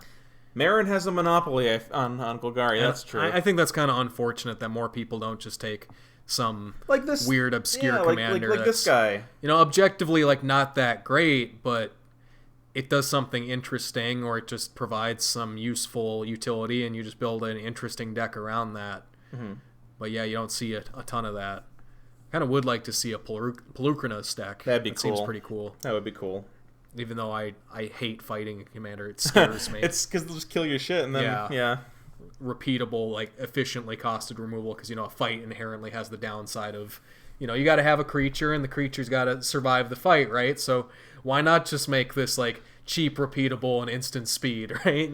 Yeah, why not just play Chatterfang and have your removal spell like not be able to be countered by removal stuff. So I don't know. Golgari's kind of cool. I think it's when I was a younger Magic player, I feel like I really kind of align myself. If everyone has like, I'm a Simic player, stuff like that. Like I feel like back then in the day, I was like a Sultai guy. That was like my color combo, and it's because I love Dimir and I love Golgari. That's what was there for me. Well, so far, I think, in my opinion, this would be the second strongest of the bug like guilds that go into it. So we've done the Dimir, which is probably, in my opinion, the weakest one. Yeah, and then we have this one, which is the above Dimir, and then our next tier list, Simic, is probably going to be final boss. What we would consider the strongest of those three. So we're working up to it. I know you guys are all looking forward to Simic. Surprisingly, there's like not that many Simic commanders. I think it's 45, whereas Golgari here has like 54, and the color combinations that have like legends have like freaking 65 or 70. Yeah. Luckily, we got to them before the commander explosion, like the Cambrian explosion, but the Cambrian explosion of 2022. Yeah, thank God. Thank God Simic has not been... Yeah. I know that everyone's been waiting a long time for this video, and we appreciate the patience, and if you haven't unsubscribed waiting for it, that's nice. Yeah, the channel's been kind of slow lately. We've been just kind of busy, and I've been doing a lot of school stuff, and we just haven't had a lot of motivation, but we're trying to bring it back. I was thinking about it at one point. I was like, man, it would be cool to get to 1,000 subscribers. So that's kind of the goal now. Very make based. It happen, and then we can stop making stuff again forever. Very based. But yeah, if you enjoyed this video, please leave a comment. Like we love getting the comments, because that's all engagement is good engagement. And please find us on Twitter at EDH Takes. Give us a follow on there. We actually don't have a lot of followers for many subscribers. Nor do we have a lot of tweets. Which is stay off of Twitter, like, if you can help it. So that's probably a good thing. But yeah, subscribe to the channel, give the video a like, share it with your commander friends, and then they can be like, these guys are freaking idiots. And then they got to watch the other ones too to see how just so freaking stupid we are. Yeah, you got to be like, oh, I play. I'm a Azorius player. These guys are dumb. Yeah, because we don't know what we're talking about. Like we talked about that. We played a few Golgari commanders, but like it's not my thing. Yeah. So if you're the expert, it's just a lens into our card analysis. How we feel about the game. Yeah. So if you're an expert, like you said, yeah, Eli, if you're the self-proclaimed queen or king of the Undercity, and you want to come in and tell us what's what, just hit us up. If you're your commander store's personal Savra or something, let us know. You want to give the listeners your address, Spencer, if they want to send like a special mail to you, like a nail bomb or something. That'd be cool. That'd be pretty cool. Free nail bomb. But yeah, anyways, thank you guys for watching this. This has been fun. I've been Elijah Samuelson. And I've been Spencer Cook. And we'll get back to you hopefully soon.